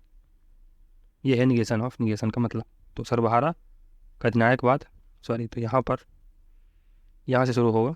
तो पहले तो आदिम सभ्यता रहेगी, ये आदिम साम्यवाद होगा, फिर दास समाज रहेगा। दास समाज से अपन सामंती समाज की तरफ बढ़ेंगे, सामंती समाज और फिर पूंजीवाद के बीच काइंड ऑफ स्ट्रगल होगा, और इस स्ट्रगल के बाद सर्वहारा का अधिनायकवाद आएगा, और इसके बाद साम्यवाद आ जाएगा। तो साम्यवाद एक सिंथेसिस होगा, अल्टीमेट पॉइंट होगा, ठीक है। तो आधुनिक बुर्जुआ समाज, पूंजीवादी की उत्पत्ति सामंती समाज की विध्वंस के बाद हुई। प्रत्येक अवस्था पहले से उन्नत है, पूंजीवाद में हजार अवगुण हैं, फिर भी वह सामंतवाद से अच्छी अवस्था है। इतिहास की प्रत्येक नई अवस्था अपनी पिछली अवस्था से बेहतर है। तो आदिम साम्यवाद और दास समाज में जब संघर्ष हुआ तो सामंतवादी समाज बना, जो कि इन दोनों से बेहतर था ना। इसमें लाख बुराइयाँ रही हूँ, लेकिन ये इन दोनों से बेहतर था। फिर पूंजीवाद और सामंती समाज में जब संघर्ष होता है तो सर्वहारा वर्ग का अधिनायकवाद यानी डिक्टेटरशिप ऑफ प्रोलेटेरिएट इस्टेब्लिश हो जाती है, जो कि इन दोनों से बेहतर है, और अल्टीमेटली साम्यवाद यानी कम्युनिज्म इस्टेब्लिश होता है। कम्युनिस्ट मैनिफेस्टो में मार्क्स ने जहाँ एक तरफ पूंजीवाद का शोषणकारी और नकारात्मक पहलू पेश किया है, वहीं 3 कारणों के आधार पर इसकी प्रशंसा भी की है। ये कारण निम्नलिखित हैं। कौन से? पहला है उत्पादन के साधनों व तकनीक में क्रांतिकारी परिवर्तन। मार्क्स ने लिखा है, पूंजीवाद की शानदार उपलब्धियों के सामने मिस्र के पिरामिड, रोमन नहरें, गोथिक भवन फीके पड़ गए हैं। इसने ऐसे अभियान चलाए हैं जिसके सामने राष्ट्रों के सारे प्रसार और धर्म युद्ध क्रूसेड कुछ भी नहीं। दूसरा है बहुराष्ट्रीय और अंतर्राष्ट्रीय गतिविधियों का प्रसार, राष्ट्रीय सीमाओं को पार कर कच्चे माल व बाजार की खोज। नेक्स्ट है भौगोलिक सामीप्य और शहरी सभ्यता का विकास। तो इस प्रकार पदार्थ में विरोध निरंतर अंतः है। मार्क्स के अनुसार भौतिक पदार्थ यानी मटेरियल और आदर्श विचार यानी आइडिया परस्पर विरोधी हैं तथा उसमें एकता भी है। इसमें भौतिक पदार्थ प्रधान और विचार गौण है। इसका कारण यह है कि भौतिक वस्तु का अस्तित्व बिना मन के भी हो सकता है, परंतु मन विचार का अस्तित्व बिना भौतिक वस्तु के नहीं हो सकता। इस प्रकार कार्ल मार्क्स ने हेगल के द्वंद्ववाद को पूरी तरह उलट दिया, क्योंकि हेगल ने आइडिया को प्रधान तथा मटेरियल को गौण माना। इसलिए मार्क्स कहता है कि हेगल का द्वंद्ववाद सिर के बल खड़ा है, मैंने इसे पैरों के बल खड़ा कर दिया। तो Hegel was standing on his head, and मेरे जो विचार थे या जो मेरे सिद्धांत हैं, my philosophy has turn him into feet. तो ये द्वंद्वात्मक भौतिकवाद की मान्यताओं का तार्किक आधार बहुत कमज़ोर है, पर मार्क्स का विषय भौतिक वस्तुओं की प्रगति समझाना नहीं, बल्कि मनुष्य के सामाजिक जीवन की भौतिक परिस्थितियाँ समझाना है, अर्थात ऐतिहासिक भौतिकवाद को समझाना है। तो हम पढ़ते हैं ऐतिहासिक भौतिकवाद, हिस्टोरिकल मटेरियलिज्म, जिसे आर्थिक निर्धारणवाद इकोनॉमिक डिटर्मिनिज्म भी कहा जाता है। जहाँ द्वंद्वात्मक भौतिकवाद मार्क्सवाद का दार्शनिक आधार है, वहीं ऐतिहासिक भौतिकवाद उसका अनुभव मूलक आधार यानी समाज की प्रगति कैसे हुई है यह बताता है। इसे इतिहास की आर्थिक व्याख्या, इतिहास की भौतिकवादी व्याख्या भी कहा जाता है, तथा आर्थिक नियतिवाद या आर्थिक निर्धारणवाद इकोनॉमिक डिटर्मिनिज्म भी कहा जाता है। समाज तो इसके आधार होता है बेस में क्या होता है? उत्पादन प्रणाली यानी फोर्सेस ऑफ प्रोडक्शन होती हैं। फिर अधिसंरचना सुपर स्ट्रक्चर में कौन कौन चीज़ें शामिल होती हैं? कानून, राज्य, सरकार, धर्म, कला, साहित्य, दर्शन, मूल्य, विश्वास और विचारधारा। आधार यानी बेस, जिस प्रकार मकान अपने आधार नींव पर निर्भर करता है, उसी प्रकार समाज का आधार आर्थिक तत्व है, अर्थात उत्पादन प्रणाली। तो economic structure is the basic structure, and all other structure, for example कानून, राज्य, ये सब डिपेंड अपॉन बेस। आधार न केवल समाज की विभिन्न संस्थाओं को निर्धारित करता है, बल्कि लोगों के सोचने के तरीके को भी निर्धारित करता है। कार्ल मार्क्स ने अपनी कृति द जर्मन आइडियोलॉजी कब आती है? 1845 की प्रस्तावना में लिखा है, मनुष्य की चेतना उनके अस्तित्व को निर्धारित नहीं करती, बल्कि उनका सामाजिक अस्तित्व उनकी चेतना का निर्धारण करता है। यानी it is not our consciousness that determines our existence, it is our existence that determines our consciousness.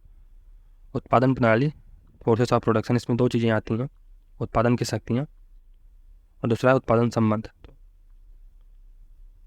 Forces of production है, उसमें 2 चीज़ें आती हैं, कौन कौन सी उत्पादन की शक्तियाँ, यानी मीन्स ऑफ प्रोडक्शन, और दूसरा है उत्पादन संबंध, रिलेशंस ऑफ प्रोडक्शन। उत्पादन की शक्तियाँ, यंत्र, यहाँ पर उपकरण प्लस मानवीय श्रम व प्राकृतिक संसाधन, भूमि, जलवायु वगैरह। उत्पादन संबंध, प्रोडक्शन रिलेशन, तो दास समाज में स्वामी व दास, संबंध समाज में जमींदार व किसान, पूंजीवादी समाज में पूंजीपति व कामगारों के संबंध। अतिसंरचना, जैसे नींव के हिलाते ही मकान की छत, खिड़कियां, दरवाजे आदि अतिसंरचनाएं हिल जाती हैं, उसी प्रकार उत्पादन प्रणाली में परिवर्तन होते ही राज्य, सरकार, धर्म, कला आदि सबका स्वरूप बदल जाता है। शासक वर्ग अकेले बल द्वारा नियंत्रित नहीं रख सकता है। अधिकांश आबादी के स्वैच्छिक संयोग और वैधता के लिए वह धर्म, शिक्षा, कला, विचारधारा का सहारा लेता है। उत्पादन प्रणाली अर्थात जब आटे का उत्पादन मूसल से कूट कर होता था तो दास समाज आया, फिर हाथ की चक्की आई तो सामंती समाज आया, तथा भाप चक्की आई तो पूंजीवाद समाज आया। इस प्रकार पहले उत्पादन की शक्तियों में परिवर्तन होते हैं, फिर उत्पादन संबंधों में। तो पहले उत्पादन की शक्ति यानी मीन्स ऑफ प्रोडक्शन बदलते हैं, फिर रिलेशंस ऑफ प्रोडक्शन बदलते हैं। तो दास से मालिक बने, मालिक से सामंत और जमींदार हुए, तो ये मतलब काइंड ऑफ ट्रांजेक्शन होता रहता है। जब उत्पादन के संबंध उत्पादन की शक्तियों को संभाल नहीं पाते तो क्रांति हो जाती है। अतः मार्क्स कहता है कि क्रांति सामाजिक परिवर्तन का अनिवार्य माध्यम।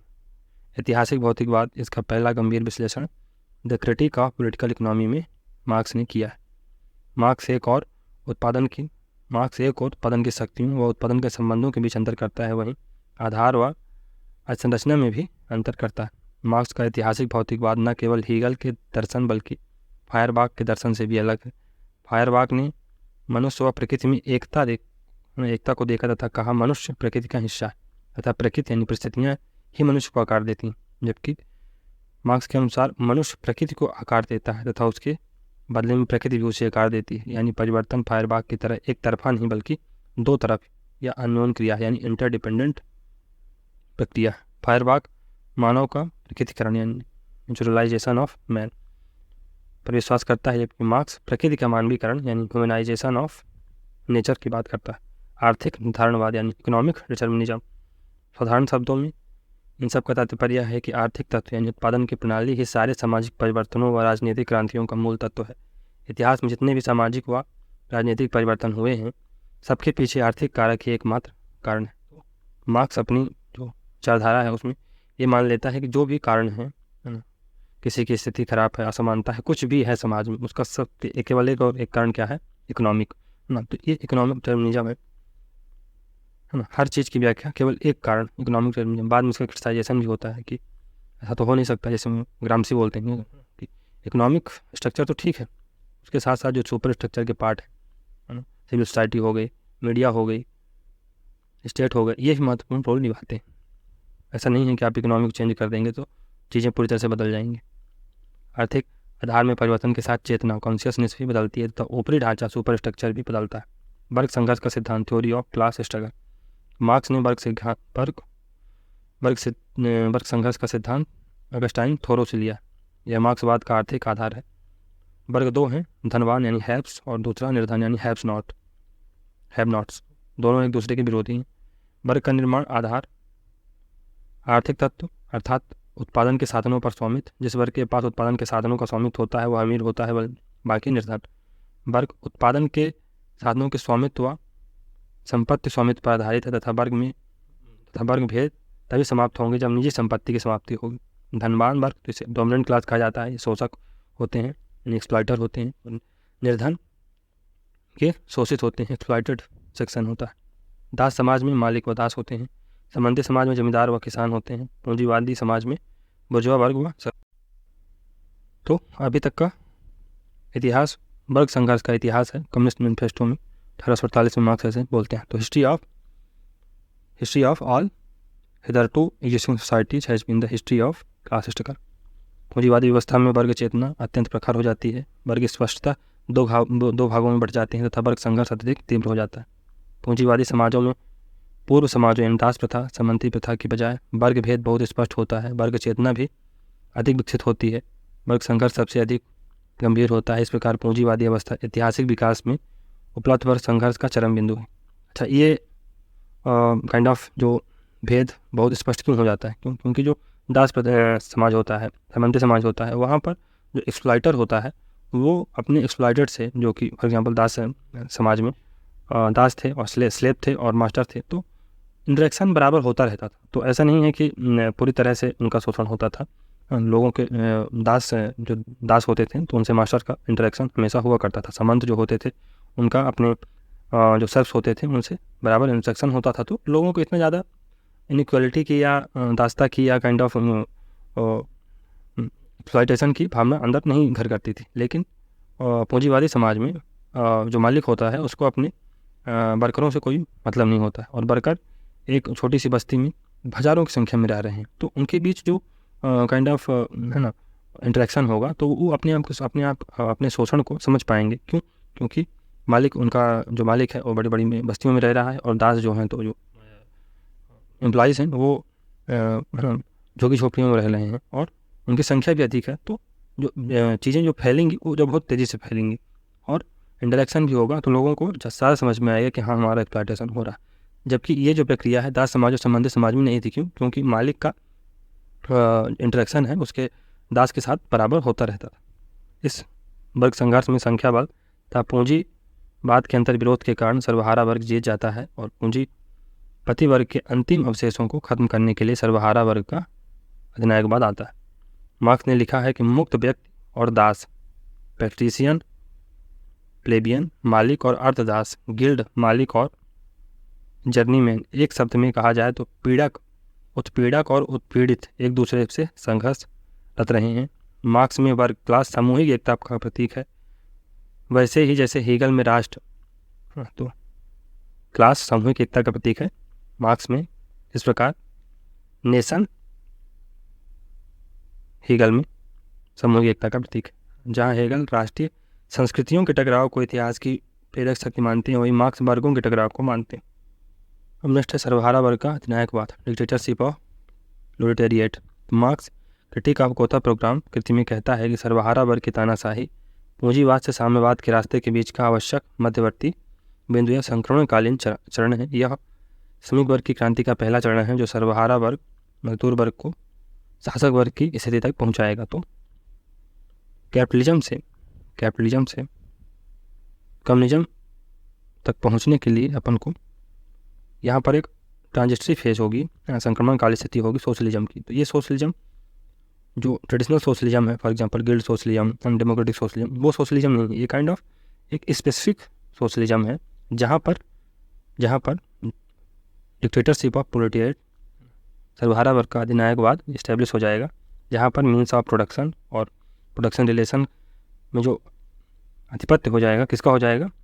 जो सर्वहारा वर्ग है उसका हो जाएगा। और यहाँ से एक कंडीशन तैयार की जाएगी जिससे कि कम्युनिज्म अल्टीमेटली एक स्टेटलेस और क्लासलेस सोसाइटी को इस्टेब्लिश किया जा सके। तो ये सोशलिज्म एक काइंड ऑफ ट्रांजिस्टरी फेज है मार्क्स में। एक संक्रमणकालीन अवस्था है, इसमें वर्ग और राज बने रहते हैं। तो इसमें वर्ग और राज यानी क्लास और स्टेट दोनों बने रहते हैं। सर्वहारा वर्ग के अधिनायकवाद में श्रम मजदूरी का अस्तित्व बना रहेगा तथा अर्थव्यवस्था का संगठनकारी सिद्धांत होगा, योग्यता अनुसार कार्य और योग्यता अनुसार वितरण। फिर पूंजीवाद का अंतिम अवशेष खत्म होते ही एक वर्ग रह जाता है, सर्वहारा। अब चूंकि दो वर्ग नहीं है अतः वर्ग संघर्ष भी नहीं है, वर्ग संघर्ष नहीं है तो राज्य भी नहीं है, अतः यह अवस्था साम्यवाद की अवस्था। सर्वहारा वर्ग का अधिनायकवाद एक समालोचना। कार्ल मार्क्स ने सर्वहारा वर्ग का अधिनायकवाद का प्रयोग अपनी कृतियों सिविल वार इन फ्रांस में गृहयुद्ध 1871, क्रिटिक ऑफ गोथा प्रोग्राम 1875 में किया है। कम्युनिस्ट मैनिफेस्टो पत्र 1848 में उन्होंने इस शब्दावली का प्रयोग नहीं किया। घोषणा पत्र में उन्होंने इसकी जगह यह लिखा है कि साम्यवादी समाज वर्ग और वर्ग संघर्ष से मुक्त एक ऐसा संघ होगा जिसमें हर एक के मुक्त विकास की शर्तें सभी के मुक्त विकास पर लागू होंगी। The free development of each is the condition for free development of all. सर्वहारा की सफल क्रांति के बाद कार्ल मार्क्स पूंजीवाद को समाप्त कर संक्रमणकालीन अवस्था के रूप में सर्वहारा का अधिनायकवाद लाना चाहते हैं। यह पूंजीवादी समाज व साम्यवाद के बीच की अवस्था है, लेकिन अराजकतावादी साम्यवादी यानी एनार्किस्ट व जर्मन सोशल डेमोक्रेट्स दोनों इस अधिनायकवाद की आलोचना करते हैं। अराजकतावादी जहाँ सर्वहारा क्रांति के बाद राज्य को समाप्त करना चाहते हैं, वहीं जर्मन सोशल डेमोक्रेट्स राज्य के संयोग से लोकतांत्रिक समाजवादी डेमोक्रेटिक सोशलिज्म चाहते हैं। मार्क्स अपनी कृति क्रिटिक ऑफ गोथा प्रोग्राम 1875 में इनकी आलोचना कर अधिनायकवाद का समर्थन करते हैं। मार्क्स ने पेरिस कम्यून को आधुनिक औद्योगिक सर्वहारा का प्रथम महत्वपूर्ण विद्रोह माना है। जर्मन विचारक बर्नस्टाइन, जिसका संबंध संशोधनवाद से है, तो ये रिविजनिस्ट थ्योरी देते हैं, रिविजनिज्म की थ्योरी देते हैं मार्क्सिज्म के अंतर्गत ही। तो इन्होंने सर्वहारा वर्ग के अधिनायकवाद को बर्बर व आराधनावादी बताया है, जो घटिया संस्कृति और सभ्यता का हिस्सा था। अधिनायकवाद की जगह उन्होंने मार्क्सवाद में संशोधन करते हुए प्रतिनिधिक लोकतंत्र, समाजवादी राज्य का समर्थन किया। तो डेमोक्रेटिक सोशलिज्म की बात करते हैं। लेनिन ने सर्वहारा अधिनायकवाद को समाजवादी अवस्था का नाम दिया। लेनिन व उसके रूसी साथी ट्रॉट्स्की ने मार्क्स के सर्वहारा के अधिनायकवाद की अवधारणा को स्वीकार कर लिया। 1917 की रूसी क्रांति के बाद जब लेनिन ने रूस में बोल्शेविक पार्टी की तानाशाही की स्थापना की, तो रूसी अराजकतावादी विचारक मिखाइल बकुनिन, जर्मन मार्क्सवादी कार्ल काउस्की और पोलैंड की मार्क्सवादी विचारिका रोजा लग्जेमबर्ग ने इसकी आलोचना की। कार्ल काउस्की ने बोल्शेविक क्रांति को गुट विद्रोह कहा, ऐसे समाजवाद को बैरक समाजवाद कहा। कार्ल काउस्की, जिसे मार्क्सवाद का पोप कहा जाता है, को लेनिन ने पाखंडी कहा। यूगोस्लाविया के विचारक मिलोवान जिलास ने अपनी रचना the new class and analysis of the communist system 1957 में नॉमेनक्लेचुरा नौकरशाही को ऐसा नया वर्ग बताया जिसके पास कम्युनिस्ट पार्टी की सदस्यता के कारण राजनीतिक और आर्थिक विशेषाधिकार थे, जिसका तात्पर्य यह है कि सर्वहारा क्रांति के बाद वर्गहीन यानी क्लासलेस समाज नहीं बना, बल्कि सर्वहारा के नाम पर नए वर्ग न्यू क्लास की पैदाइश हो गई। कम्युनिस्ट पार्टी से संबंधित पदाधिकारियों का यह नवीन विशेषाधिकार प्राप्त वर्ग सर्वहारा का ही शोषण करता है। सर्वहारा पर अधिनायकवाद मिखाइल बकुनिन कहते हैं। तो होना क्या था? होना था कि सर्वहारा का अधिनायकवाद होगा, यानी डिक्टेटरशिप ऑफ प्रोलेटेरिएट सेक्शन होगी, यानी जो सर्वहारा वर्ग है, प्रोलेटेरिएट सेक्शन है, उसकी डिक्टेटरशिप होगी और वो मीन्स ऑफ प्रोडक्शन और रिलेशन ऑफ प्रोडक्शन पर काइंड ऑफ अपने अथॉरिटी जमाएंगे। लेकिन हो क्या गया? सर्वहारा वर्ग पर ही अधिनायकवाद हो गया, है ना। तो जो प्रोलेटेरिएट है उसका ही एक्सप्लॉयटेशन शुरू हो गया, उस पर ही अथॉरिटी इस्टेब्लिश कर ली गई। जो न्यू क्लास थी, फॉर एग्जांपल लेनिन, स्टालिन जैसे लोगों ने सर्वहारा का अधिनायकवाद बनाने की जगह सर्वहारा पर ही अधिनायकवाद कर दिया। ऐसा कौन बोलते हैं? मिखाइल बकुनिन। साम्यवाद कम्युनिज्म, यह ऐतिहासिक विकास की अंतिम अवस्था है। इसमें न वर्ग होगा न राज्य होगा, इसका आधार होगा क्षमता, योग्यतानुसार कार्य और आवश्यकतानुसार वितरण, from each according to his work to each according to his need. Engels राज खत्म नहीं हो जाएगा वरन विलुप्त हो जाएगा। State will wither away, state विलुप्त हो जाएगा। एंजल्स राज हाशिया हथौड़े की भांति अजायब घर में चला जाएगा। वर्गहीन राज्यहीन अवस्था ये साम्यवाद की अवस्था होगी, कम्युनिज्म की अवस्था होगी।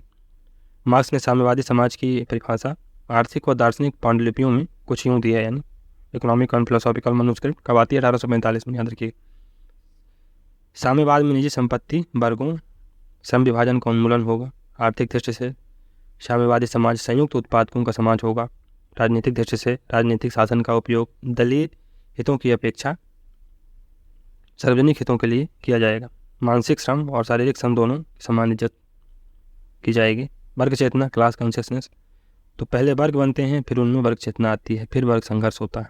वर्ग उत्पत्ति के दो प्रकार हैं। पहला वर्ग बनना यानी अधूरा है, और वर्ग के रूप में पहचान अब पूर्ण वर्ग होता है।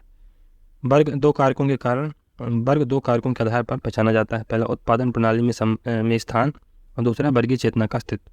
वर्ग की पहचान का आधार वर्ग चेतना है। वर्ग चेतना किसी वर्ग क्लास के विश्वासों और भावनाओं का वह समूह जिसके आधार पर एक व्यक्ति समाज में आर्थिक संरचना में अपनी स्थिति व हितों का निर्धारण करता है। एक मजदूर वर्ग, यह जागरूकता आना कि पूंजीपति वर्ग उसके शोषण व गरीबी का मूल कारण है। यह विरोधी वर्ग है जिसे समाप्त करना होगा ताकि जीवन में सुधार हो।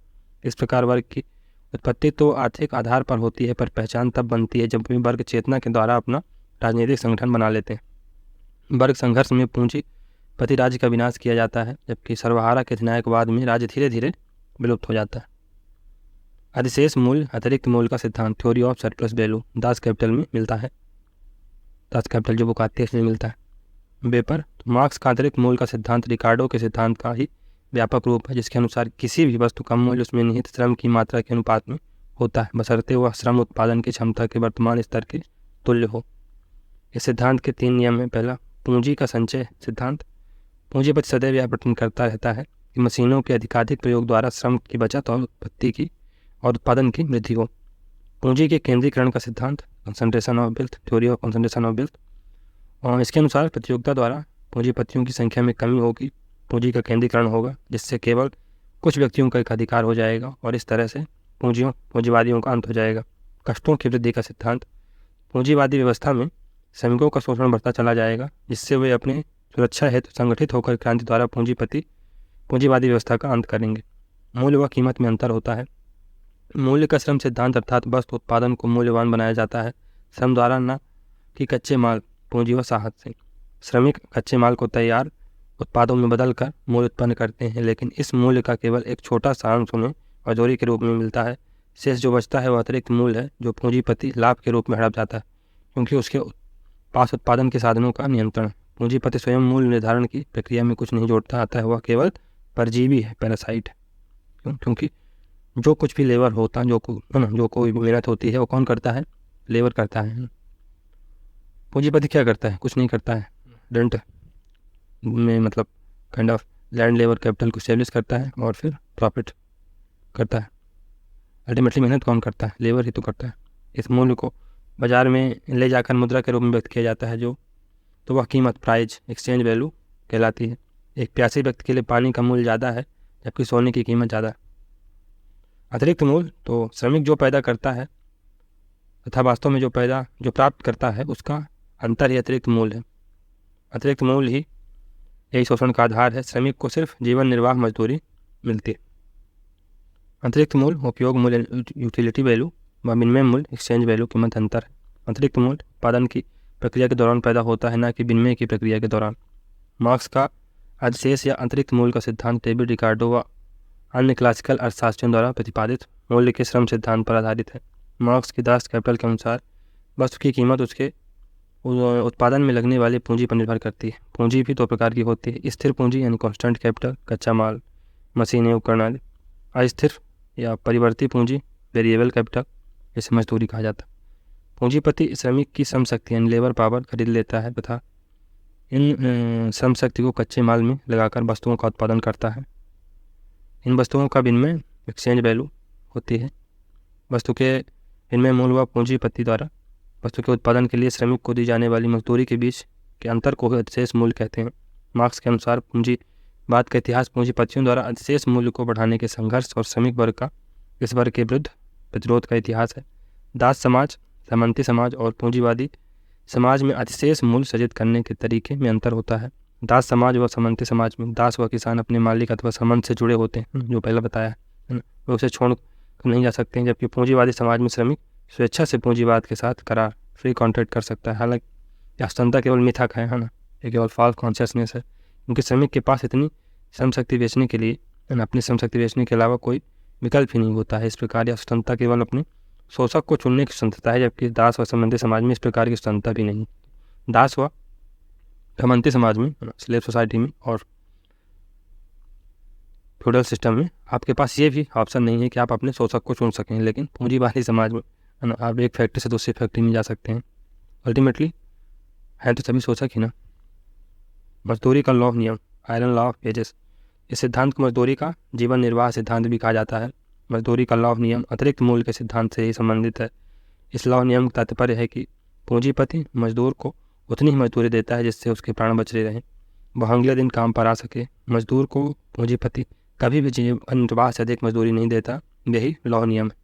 राज्य, धर्म व अन्य विषयों पर मार्क्स के विचार। तो राज्य वर्ग यंत्र है, एंड ये क्लास इंस्ट्रूमेंट है। यह आर्थिक रूप से कमजोर और शोषित वर्ग के वर्गीय उत्पीड़न और वर्गीय शोषण का हथियार है। राज्य पूंजीपतियों की कार्य समिति है, कम्युनिस्ट मैनिफेस्टो में ऐसा दिया हुआ। तो state is executive committee of bourgeois, state is executive committee of bourgeois. Marx ने अपनी रचना critique of Hegel philosophy of right 1843, critique of Hegel philosophy of right 1843 में आधुनिक राज्य संबंधी हीगलवादी सिद्धांत का आलोचनात्मक विश्लेषण किया। हीगल द्वारा नागरिक समाज व राज्य के बीच अलगाव सिर्फ विशेष ऐतिहासिक परिस्थितियों में ही प्रासंगिक था। मार्क्स के अनुसार इतिहास के दौरान हर उत्पादन पद्धति अपने विशेष राजनीतिक संगठन को जन्म देती है जो प्रमुख वर्ग के हित साधन का कार्य करती है। इसलिए मार्क्स ने कम्युनिस्ट घोषणा पत्र में राज्य को पूंजीपति वर्ग की कार्य समिति कहा। राज्य शोषण का यंत्र है, तो state is instrument of coercion. Bourgeois लोकतंत्र अफसरानुकूल बुर्जुआ आतंक में बदल जाता है। एंटी ड्यूरिंग 1878 में, ये एंजल्स की बुक है। एंजल्स राज्य को अप्राकृतिक संस्था अननेचुरल इंस्टीट्यूशन मानते हैं। यह तब पैदा होता है जब समाज दो विरोधी वर्गों में विभाजित हो जाता है, पुरुष व महिला। बोनापार्टिज्म क्या है, तो उसको देखते हैं। मार्क्स ने अपनी रचना 18th ब्रोमियर ऑफ लुई बोनापार्ट 1852 में बोनापार्टिज्म राज्य की चर्चा की है। तो मार्क्स बात का मानना है कि राज्य एक स्वायत्त संस्था नहीं बल्कि यह एक ऊपरी संरचना है, सुपर स्ट्रक्चर है, जो आर्थिक आधार यानी बेस पर टिकी हुई है। राज्य उसी वर्ग का होता है जिस वर्ग का आर्थिक संसाधनों पर आधिपत्य होता है। इस प्रकार राज्य स्वायत्त नहीं है बल्कि वर्गीय संस्था है ना, क्लास इंस्टीट्यूशन है। सामंतवाद में यह सामंत वर्ग की, जबकि पूंजीवाद में यह बुर्जुआ वर्ग की गुलाम संस्था है। लेकिन बोनापार्टिज्म ऐसी अवस्था है जिसमें राज्य किसी भी वर्ग का गुलाम नहीं होता बल्कि उसकी स्वायत्ता स्वायत्त हो जाती है, यानी ऑटोनॉमस हो जाती है। यह किसी वर्ग से नियंत्रित होने के बजाय दोनों वर्गों पर नियंत्रण साबित कर लेता है, हालांकि ऐसा बहुत कम होता है। बोनापार्टिज्म का यह विचार मार्क्स ने फ्रांस की राजनीति में क्रांतियों व घटनाओं से ग्रहण किया है। वहीं एंजल्स ने जर्मनी में बिस्मार्क के शासन में बोनापार्टिज्म से समानता पाई है। मार्क्स बोनापार्टिज्म को सरकार का ऐसा स्वरूप बताते हैं जब पूंजीपति वर्ग राज्य पर शासन करने की क्षमता खो चुका है और मजदूर वर्ग भी इसे हासिल नहीं कर सका, अर्थात विरोधी वर्ग एक दूसरे को संतुलित कर देते हैं, जिसके फलस्वरूप राज्य को काफ़ी स्वतंत्रता मिल जाती है। तो बोनापार्टिज्म या स्टेट रिलेटिवली कब ऑटोनॉमस होता है बेसिकली, तो सम हिस्टोरिकल कंडीशन उत्पन्न हो जाए। फॉर एग्जांपल, आप ये तो ठीक है, ये पहला उदाहरण है। दूसरा उदाहरण ये भी हो सकता है कि फॉर एग्जांपल किसी भी राज्य इन द सेंस के स्टेट में 3 क्लासें हैं और तीनों क्लासें आपस में संगठित हैं और बराबर। तो कैपिटलिस्ट भी संगठित हैं और शक्तिशाली हैं, फिर वो लेबर क्लास है वो भी शक्तिशाली है, वो भी संगठित है, और एक थर्ड क्लास एग्जिस्ट कर रही है, फॉर एग्जांपल फ्यूडल क्लास। तो सम सोसाइटीज़, कुछ सोसाइटी ऐसी होती हैं जो जहाँ पर कैपिटलिस्ट क्लास अभी भी काइंड ऑफ अस्तित्व में है, फॉर एग्जांपल इंडिया, पाकिस्तान। तो यहाँ पर जो फ्यूडल क्लास है अभी भी अस्तित्व में है। तो ऐसी स्थिति में जो राज्य है वो रिलेटिवली ऑटोनॉमस हो जाता है। बोनापार्टिज्म को राज्य के सापेक्षिक स्वतंत्रता यानी रिलेटिव ऑटोनॉमी ऑफ स्टेट कहा जाता है। ग्राम्सी, लुई अल्थुजर, निकोल्स पोलांजा जैसे मार्क्सवादी विचारक भी राज्य की सापेक्ष स्वायत्तता के समर्थक है। अच्छा, तो ये जो निकोल्स पोलांजा है, क्या कहते हैं कि मतलब वर्तमान समय में इन्होंने इसका मतलब रिलेटिवली ऑटोनॉमस स्टेट का कॉन्सेप्ट दिया है निकोलस पोलांजा ने। तो इनका मानना है कि कुछ ऐसी कंडीशन बन गई है, for example universal adult franchise है, कम्पिटेटिव पार्टी सिस्टम है। तो ऐसी स्थिति में अब राज्य किसी एक वर्ग के साथ अपने आप को एसोसिएट करने में कतराता है। तो राज्य हर क्लास के साथ थोड़ा थोड़ा संबंध बनाए रखता है। लेकिन एक बात और है, क्या कहते हैं, जब क्राइसिस आएगा, कब क्राइसिस आया था, ग्लोबल फाइनेंशियल क्राइसिस आया, तो अमेरिका स्टेट ने किसका साथ दिया, पूंजीपतियों का साथ दिया, बैंकर्स का साथ दिया और उनको उबारा। तो वहीं से बहुत सारे संघर्ष स्टार्ट होते हैं। तो जब क्राइसिस का समय आएगा तो स्टेट सबसे मजबूत वर्ग का साथ देगा, यानी पूंजीपतियों का साथ देगा, ऐसा निकोलस पोलांजा बोलते हैं। कार्ल मार्क्स सिर्फ अपनी इस एक रचना में 18th लुई बोनापार्ट में राज्य की सापेक्ष स्वायत्तता को स्वीकार करता है, बाकी में वह राज्य को वर्गीय संस्था ही मानता है। इस पुस्तक में मार्क्स नौकरशाही ब्यूरोक्रेसी को बोनापार्टिज्म का मुख्य तत्व माना इसकी आलोचना की है तथा नौकरशाही को विशाल परजीवी जायंट पैरासिटिक बॉडी कहा है। धर्म अफीन है, ईश्वर की बजाय पैसा महत्वपूर्ण है। तो religion is opium of masses. धर्म पूंजीपतियों के शोषण का आधार है, यह वर्ग चेतना को खत्म करता है।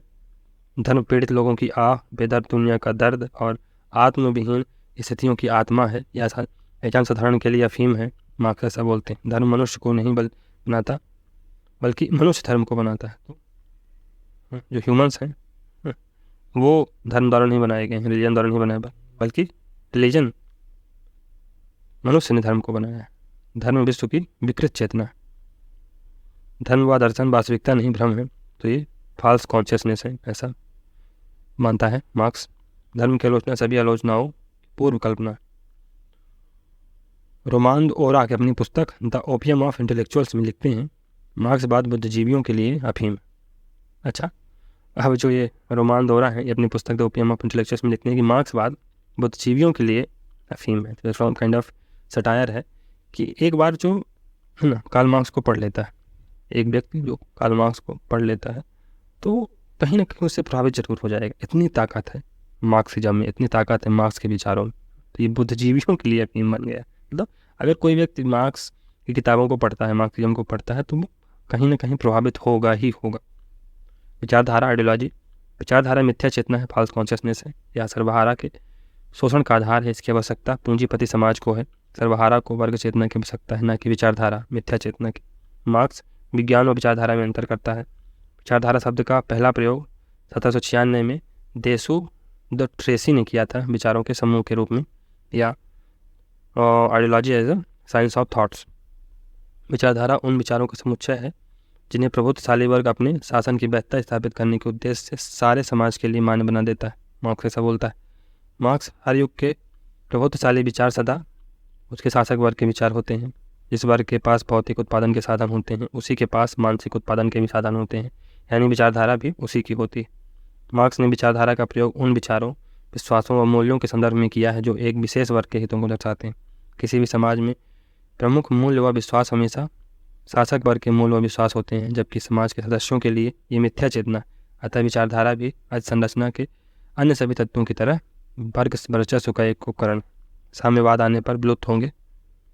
मार्क्सवाद और निम्नलिखित का विरोध किया जाता है।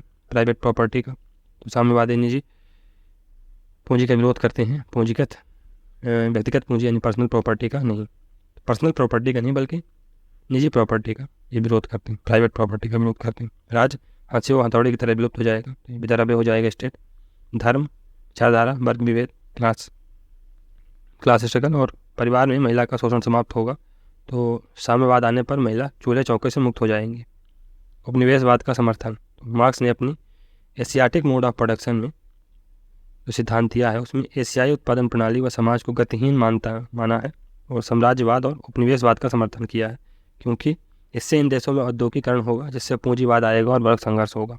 रिवोल्यूशन, तो क्रांति सामाजिक परिवर्तन का अनिवार्य माध्यम है।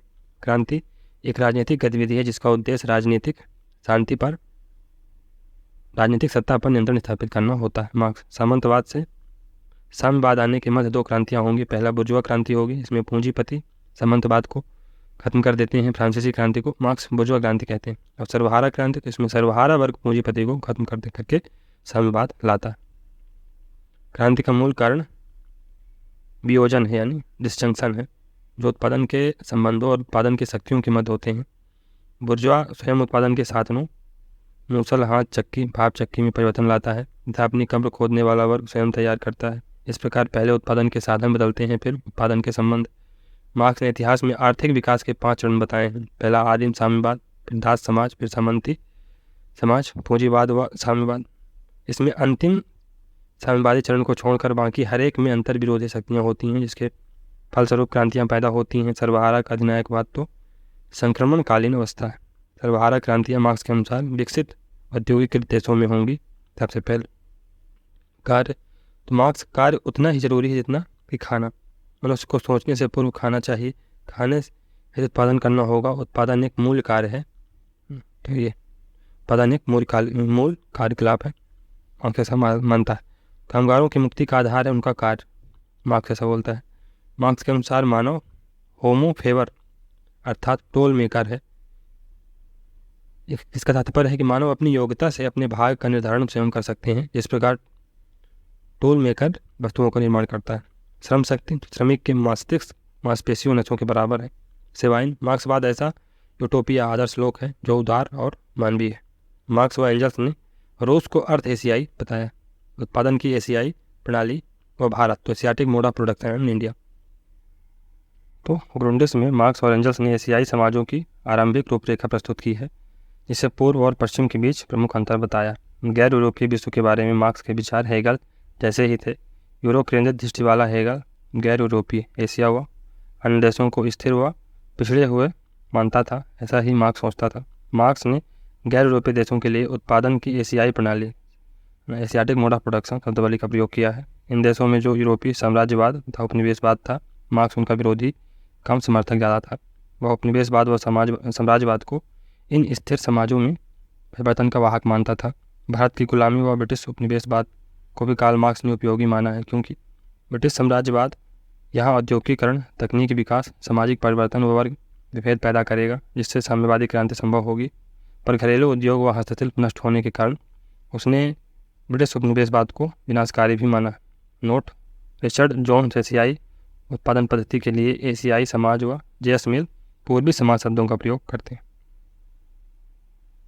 मार्क्स की समालोचना: कार्ल पॉपर व इजाया बर्लिन ने कार्ल मार्क्स को काल्पनिक यूटोपियन दार्शनिक कहा है, यूटोपियन फिलोसोफर कहा है, के रूप में अस्पष्ट, खतरनाक व तार्किक रूप से असंबंध बताया है। दोनों की आलोचनाओं में काफ़ी समानता है।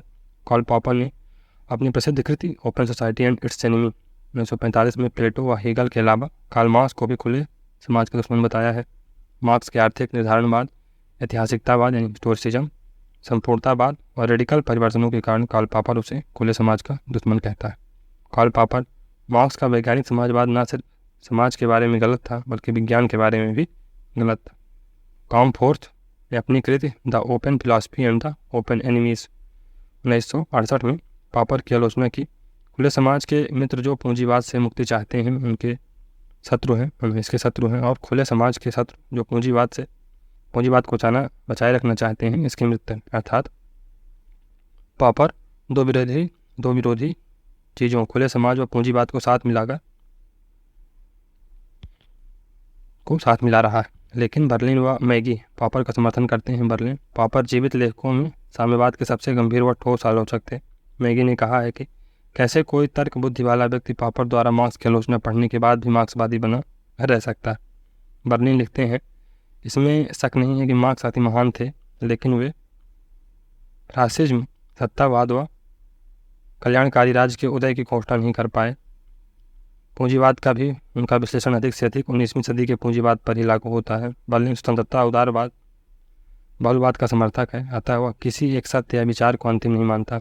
जबकि प्लेटो ने दार्शनिक शासक, हेगल ने राष्ट्रराज, मार्क्स ने साम्यवाद को अंतिम व एकमात्र सत्य बताया है। अद्वैतवादी यानी मोनिस्ट की तुलना उस जंगली कांटेदार चूहे हेडॉग से की जा सकती है जिसे केवल एक महान विचार का ज्ञान था। इस प्रकार प्लेटो, हेगल, मार्क्स तो जंगली कांटेदार चूहे हैं, हेडॉग्स हैं, वहीं बहुलवादी प्लूरलिस्ट लोमड़ी के समान बहुत सारी चीज़ें जानता है। बर्लिन ने फांसीवाद, नाजीवाद व साम्यवाद तीनों को सर्वाधिकारवादी विचारधाराएं कहा है। अल्फ्रेड कोम्बा इतिहासवाद के कारण हेगल व मार्क्स का आलोचक है। विचारधारात्मक अफसानवाद, आइडियोलॉजिकल रिडक्शनिज्म के तहत दांत जर्मिनो ने देसो द ट्रेसी, अगस्ट कॉम्टे व मार्क्स की आलोचना की है। दांत जर्मिनो के अनुसार मार्क्सवाद एक विचारधारा है, सिद्धांत नहीं। मार्क्सवादी विचारधारा ने राजनीतिक सिद्धांतों का पतन किया है, क्योंकि यह अपने आप को वैज्ञानिक मानता है। हेबरमास ने साम्यवाद को उदासीन, रोमांटिक व यूटोपियन बताया है तथा इसे निष्कासित प्रवचन, डिस्कोर्स इन एग्जाइल कहा है। कोएस्लर के शब्दों में मार्क्स ईश्वर था, इसने निराश किया है। तो Marx is a god which has failed. Catlin: तो मार्क्स का वर्ग संघर्ष, क्लास स्ट्रगल का सिद्धांत ही आधुनिक कष्टों, रोगों या यहाँ तक कि फांसीवाद का जन्मदाता है। प्रसिद्ध अमेरिकन विचारक फ्रांसीसी फुकुयामा, जो in the end of history and the last man 1992 नामक चर्चित पुस्तक के लेखक ने लिखा है कि मार्क्स द्वारा प्रतिपादित ऐतिहासिक भौतिकवाद कूड़ेदान में चला गया। तो मार्क्स द्वारा प्रतिपादित historical materialism has gone into dustbin. Marks से प्रभावित विचार प्रणालियाँ: पहला है परंपरागत मार्क्सवाद यानी क्लासिकल मार्क्सिज्म। इसके समर्थक कौन कौन से हैं? लेनिन हैं, ट्रॉट्स्की हैं, स्टालिन हैं, रोजा लग्जमबर्ग हैं, काल्काउस्की हैं, माओ हैं, फिदेल कास्त्रो हैं आदि। संशोधनवादी समाजवाद, तो ये है इवोल्यूशनरी सोशलिज्म या डिविजनिज्म या विकासवादी सोशलिज्म, तो इसमें है एडवर्ड बर्नस्टीन, जर्मनी के बहुत महत्वपूर्ण थिंकर हैं। फिर फेबियनवाद, यूके में आया, समर्थक Sidney Webb, British Webb, Graham Wallas, Harold Laski, George Bernard Shaw, Annie Besant. Bharat में पंडित जवाहरलाल नेहरू। श्रम संघवाद यानी सिंडिकलिज्म तो जॉर्ज सारोल फ्रांस के। श्रेणी समाजवाद गिल्ड सोशलिज्म जेडी स्कोल यूके के। फिर अराजकतावाद यानी एनार्किज्म तो इसमें है प्रोथो हैं, मिखाइल बाकुनिन है और क्रोपोक्टिन है। नव मार्क्सवाद न्यू मार्क्सिज्म तो इसमें 3 धाराएं हैं। पहली है क्रिटिकल स्कूल या क्रिटिकल थ्योरी, दूसरी है अस्तित्ववादी यानी एग्जिस्टेंशलिज्म और फिर है संरचनावादी यानी स्ट्रक्चरलिज्म। तो क्रिटिकल स्कूल में कौन कौन सिंगर आते हैं? हरखाइमर, Theodore अडर्नो, Herbert Marcuse, Erich from और हैबरमास। अस्तित्ववादी यानी एग्जिस्टेंशलिज्म जेन पॉल सार्त्रे और संरचनावादी में लुयल थ्यूजर। मार्क्सवाद के समकालीन रूप तो नव मार्क्सवाद के न्यू मार्क्सिज्म के प्रकार, कंटेम्प्रेरी फॉर्म्स ऑफ मार्क्सिज्म। नव मार्क्सवाद के विभिन्न रूप हैं जिनमें ये 4 रूप काफ़ी चर्चित है। पहला आलोचनात्मक सिद्धांत यानी क्रिटिकल थ्योरी, फिर संरचनात्मक मार्क्सवाद स्ट्रक्चरल मार्क्सिज्म, नवग्रामसीवाद न्यू ग्रामसिज्म और विश्लेषणात्मक मार्क्सवाद यानी एनालिटिकल मार्क्सिज्म। आलोचनात्मक सिद्धांत यानी क्रिटिकल थ्योरी तो यह नव मार्क्सवाद की एक प्रमुख शाखा है। इसका संबंध फ्रैंकफर्ट स्कूल 1923 में जर्मनी में स्थापित से है। इस स्कूल के प्रमुख विद्वान हैं Theodor Adorno, Max Horkheimer, Herbert Marcuse, Erich Fromm, Jurgen Habermas, George Lukacs, Walter Benjamin. इन विद्वानों पर कार्ल मार्क्स का प्रमुख प्रभाव था, पर साथ ही हेगल के आदर्शवाद, मैक्स वेबर की बुद्धिसंगतता यानी रैशनैलिटी, फ्रायड के मनोविश्लेषण व ग्रामसी का हेजिमनी के प्रभावित थे। फ्रैंकफर्ट संप्रदाय यानी फ्रैंकफर्ट स्कूल था। आलोचनात्मक सिद्धांत एक दूसरे के पर्याय हैं। आलोचनात्मक सिद्धांतों का जनक और खाइमर को माना जाता है। हैबरमास फ्रैंकफर्ट स्कूल की दूसरी पीढ़ी का प्रमुख विद्वान। आलोचनात्मक सिद्धांत मार्क्स के आर्थिक निर्धारणवाद यानी इकोनॉमिक डिटर्मिनिज्म हिंसक वर्ग संघर्ष का विरोधी है। वहीं यह तरुण मार्क्स के यानी जो यंग मार्क्स था के अलगाववाद एनलेसन, हीगल के चेतना व वैचारिक द्वंद्व तथा ग्रामसी की संरचनाओं की स्वेच्छा का समर्थन कर नव मार्क्सवाद की स्थापना करता है। बुडापेस्ट संप्रदाय बुडापेस्ट स्कूल तो हंगरी, इसकी स्थापना कब हुई थी? 1956 में हंगरी पर सोवियत संघ के आक्रमण के बाद। यह स्कूल नव मार्क्सवादी विचारक George Lukacs history of class consciousness से प्रभावित। संरचनात्मक मार्क्सवाद स्ट्रक्चरल मार्क्सिज्म संरचना का तात्पर्य यह है कि सकलता या समष्टि होल के कई भाग पार्ट्स होते हैं। इन भागों के पारस्परिक संबंधों के आधार पर ही संरचना का निर्माण होता है। संरचना का प्रत्येक भाग महत्वपूर्ण होता है। संरचनात्मक मार्क्सवाद भी यही मानता है। यह सामाजिक परिवर्तन के लिए आर्थिक तत्वों आधार के साथ राजनीति, धर्म, कला, संस्कृति, शिक्षा आदि संरचना तत्वों को भी महत्वपूर्ण मानता है तथा संरचनाओं की स्वायत्त भूमिका स्वीकार करता है।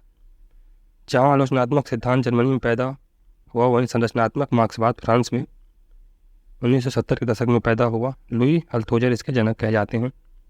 संरचनात्मक मार्क्सवाद के समर्थक विद्वान तो लुई अल्थोजर हैं, निकोल्स फुलांजा हैं और मोरिस कोडलियर। निकोल्स फुलांजा हालांकि रिलेटिव ऑटोनॉमी थ्योरी से रिलेटेड है, तो उनको स्ट्रक्चरलिज्म में रखना थोड़ा सा संदेहास्पद है, पर ठीक है। मार्क्सवादी नियो ग्रामसिज्म तो इसे विचार विमर्श यानी डिस्कोर्स एनालिसिस भी कहा जाता है। नव मार्क्सवादी भी कार्ल मार्क्स के आर्थिक निर्धारणवाद व द्वंद्वात्मक भौतिकवाद का विरोध करता है। यह ग्रामसी की तरह वैचारिक हेजेमनी का समर्थन करता है। विचार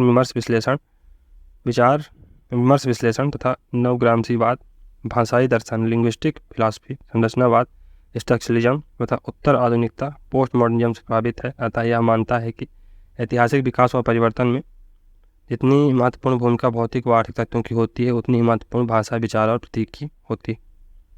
अंतर्राष्ट्रीय राजनीति में नव मार्क्सवादी विचारक दोनों अमेरिकन हैं, रॉबर्ट डब्ल्यू कॉकस और स्टीफन गिल।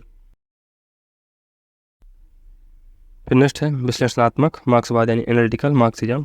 इसका उद्गम 1980 के लगभग हुआ। गेराल्ड ए कोहेन की पुस्तक Karl Marx theory of history a defence 1978 से इसका प्रारंभ माना जाता है। एनालिटिकल मार्क्सिज्म को कभी कभी तार्किक चुनाव मार्क्सवाद यानी रैशनल चॉइस मार्क्सिज्म या नव परंपरागत मार्क्सवाद न्यू क्लासिकल मार्क्सिज्म भी कहा जाता है। यह आधुनिक समय में मार्क्सवाद की वैज्ञानिक, आधुनिक व वस्तुनिष्ठ अध्ययन कर सिद्धांतों के निर्माण पर बल देता है। जैसा कि J.A. कोहेन ने अपनी पुस्तक में मार्क्स के ऐतिहासिक भौतिकवाद यानी हिस्टोरिकल मटेरियलिज्म को सही माना। यह मार्क्सवाद के अकादमिक पक्ष पर बल देता है, एकेडमिक एस्पेक्ट पर बल देता है। विश्लेषणात्मक मार्क्सवाद के समर्थक विचारक तो J. कोहेन है, कनाडा ब्रिटेन के, जॉन एल्स्टर नॉर्वे के, जॉन रोमर USA के हैं, और आदम प्रेजबोस्की उत्तर मार्क्सवाद यानी पोस्ट मार्क्सिज्म।